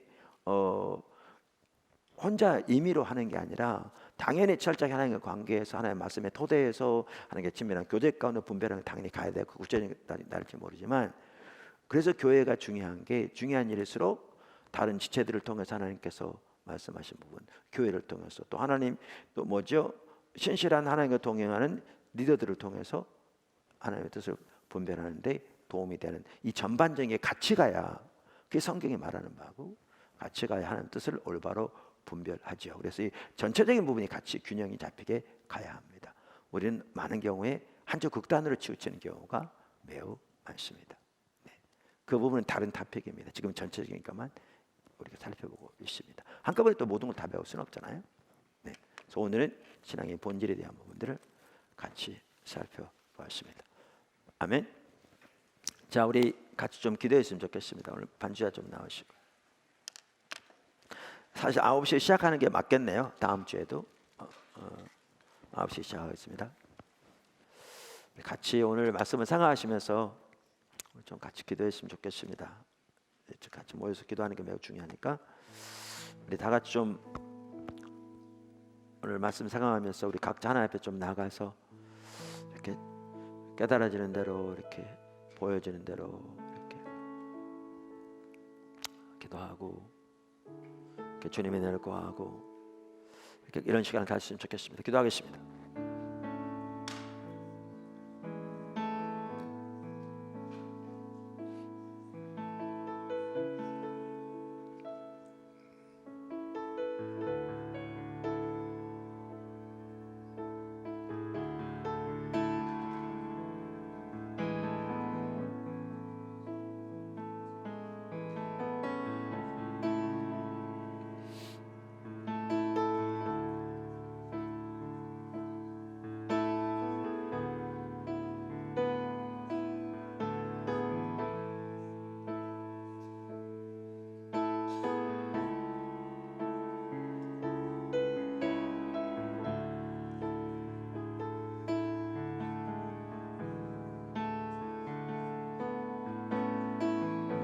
주님, 우리를 아버지께 더 가까이 이끌어 주십시오. 성령님이 시간 충만하게 마셔서 우리의 마음을 열어주심으로 우리의 처지와 현실을 보게 해주시고 하나님의 은혜를 구하여 각자 서원히 주님 이 시간 우리에게 은혜를 부어주시옵소서. 각자 주 앞에 좀 계속 기도하겠습니다.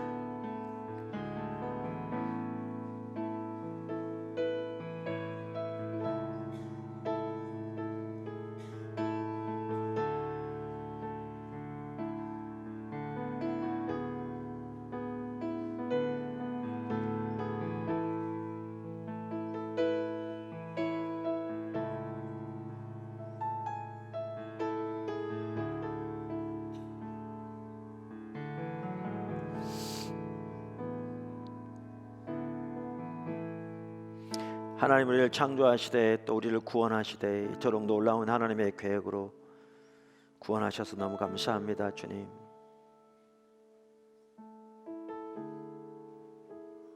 우리에게 마음을 열어주셔서 하나님의 그 위대한 사랑과 계획을 더 볼 수 있는 은혜를 부어주십시오.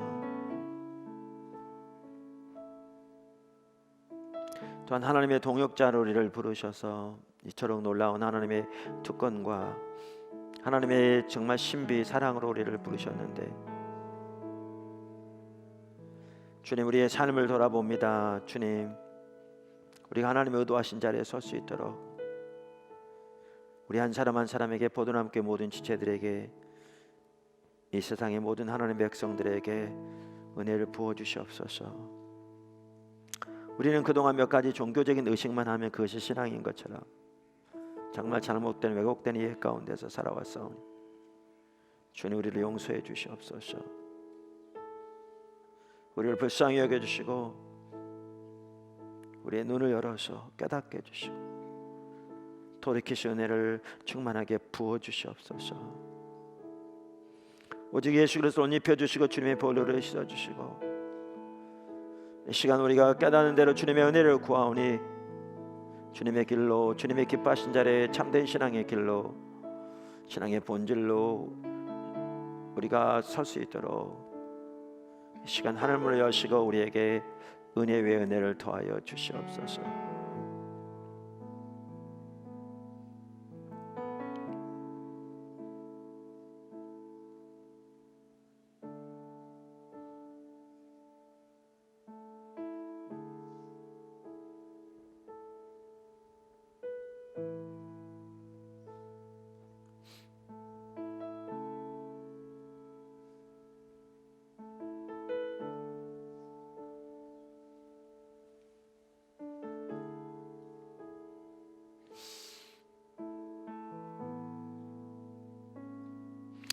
특별히 이곳에 모여주신 한 분 한 분을 예수로 축복합니다.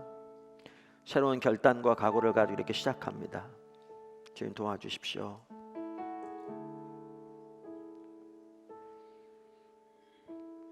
주님은 집중적으로 주님을 찾아서 이렇게 배워갈 때 많은 깨닫게 하시고 마음 열어서 깨닫게 하시고 하나님께 더 가까이 끌어주시고 또한 주님의 은혜를 절박하게 구하여 설 때 우리가 배운 대로 삶을 조정해서 따라갈 수 있는 은혜를 하늘을 문을 열게 하시고 충만하게 한 사람 한 사람에게 부어주시옵소서.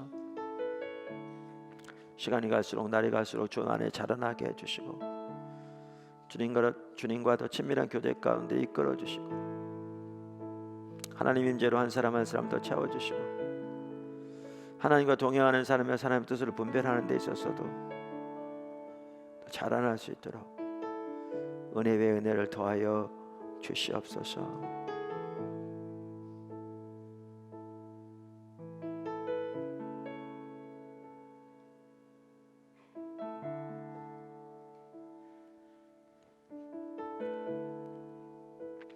그동안 신앙생활 하면서 오랫동안 신앙생활을 했는데 성경이 말하는 열매가 거의 없는 채 늘 공허한 가운데 고민하고 또 가정에서 관계에서 하나님이 예비하신 생명의 열매들은 거의 없는 채 고민해왔던 한 사람 한 사람 이번 기회를 통해서 근본적으로 하나님과 관계에서 돌이켜지게 해주시고 하나님과 깊은 관계 가운데 자라나게 해주시고 그래서 하나님의 생명의 열매들이 풍성하게 회복되지는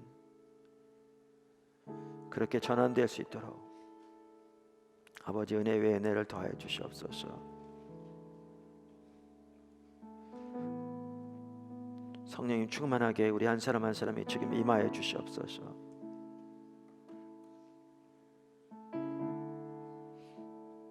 오직 예수 그리스도로 옷 입혀 주시옵소서. 성령으로 충만케 채워 주시옵소서. 주님으로 충만케 채워 주시옵소서.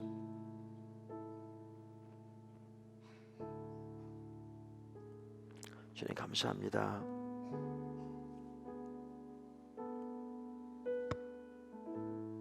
예수님의 이름으로 감사하며 기도드렸습니다. 아멘. 자, 오늘을 마쳤고요. 다시 한번 말씀드리면 혹시 여러분 중에 이렇게 지난 일주일 동안 하루에 한 가지씩 이렇게 쭉 이렇게 배워가면서 답도 달아가면서 특별히 성경 구절들 묵상하면서 또 이렇게 읽다 보면 내 삶이 비춰지거든요. 그러니까 중요한 건 이거예요. 여기서 성경 공부하는 게 핵심이 아니에요. 우리 성경 공부하는데 목적이 성경 공부가 아니라고요. 성경 공부한들 머리만 커져요. 사실 어떻게 보면 의미 없어요. 우리는 성경 공부하는 게 아니고요. 성경 공부해요. 근데 성경 공부하는 게 아니고 목적이 주님을 찾는 거예요. 주님을 알기를 간절히 구하는 거예요. 그러니까 주님과 더 깊은 교제 가운데 올바른 주님과 동행하는 올바른 신앙 가운데 주님과 동행한 삶으로 서기 위한 거예요. 그러니까 이제 주님을 그렇게 알기를 구하는데 주님의 길을 모르니까 주님의 길을 배워가는 거죠. 그러니까 목표가 달라요. 목적이 달라요. 단순한 성경 공부가 아니에요. 그러니까 이제 주님을 알기를 구하니까 이제 이렇게 배워가면서 어떻게 주님을 알 것인지 성경에 말하는 참다운 신앙의 길은 뭔지 이렇게 찾다 보니까 성경 구절 읽더라도 그런 차원에서 배우는 거예요. 답 달고 또 다른 지식을 배우는 게 아니고요. 아니고 그렇게 주님을 구하여 가니까 성경 묵상하다 보면 이제 내가 살아왔던 삶이 하나님이 말씀하신 상과는 너무나 떨어져 있으면 보여지면 이제 회개하는 거죠. 멈추고 하나님 제가 잘못했습니다. 주님의 의도하신 삶에서 너무나 멀리 떠나 있습니다. 주님 저에게 은혜를 베풀어 주십시오. 이렇게. 왜냐하면 주님을 찾는 것이 우리의 목표니까요. 주님을 더 가까이 가는. 그렇게 해서 이제 매일 한 과씩 이렇게 그러니까 몰아서 하면 그렇게 못해요. 할 수가 없어요. 시간적으로 전혀 가능하지 않아요. 그리고 지난 일주일 동안 그렇게 안 해오신 분들은 오늘 모임이 일부는 도움이 될지 몰라도 그렇게 썩 유익하지 못할 거예요. 그래서 그렇게 주님을 찾아야 되기 때문에 주님을 찾고 구하고 성경 말씀 묵상하면서 배워가고 깨달아지는 대로 회개하고 은혜를 구하고 이렇게 일주일 동안 하시고요. 그리고 일주일 동안 하고 이제 이렇게 아까 말한 대로 모이는 겁니다. 그래서 이번 주에 혹시 이렇게 안 하신 분들은 도움이 별로 안 되셨을 거고요. 그렇게 해오셔야 합니다. 그 다음에 말씀드린 대로 그거를 매일 하셔야 합니다. 매일. 왜냐하면 이제 오늘 토요일이니까 내일 금요일 날 늦게 퇴근해서 다 부지런히 다 나오는 식으로 해봐야 별 의미 없습니다. 그 답 안다고 뭐 하는데요.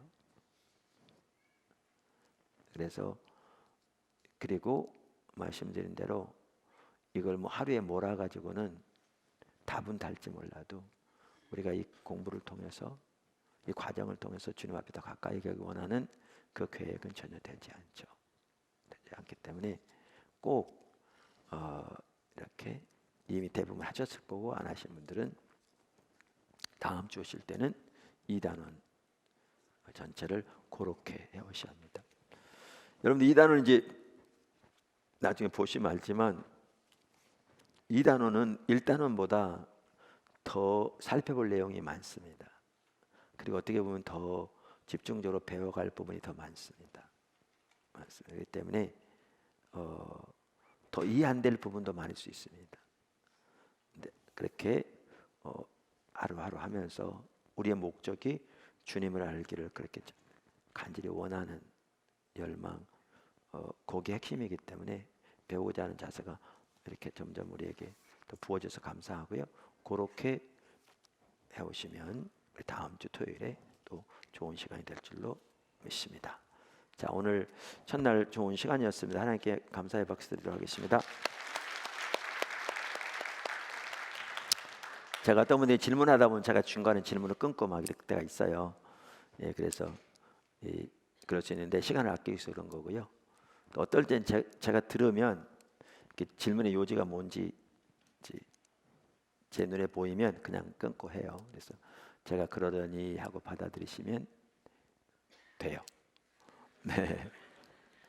이렇게 대화에 좀 얘기하다 보면 저는 어려움을 겪을 때가 많아요. 이렇게 서로 하다 보면 그래서 그냥 제가 끊으면 끊은가 보다 하고 들으시면 답이 거기 있잖아요. 그래서 그렇게 하시면 좋겠습니다. 네, 마쳤습니다.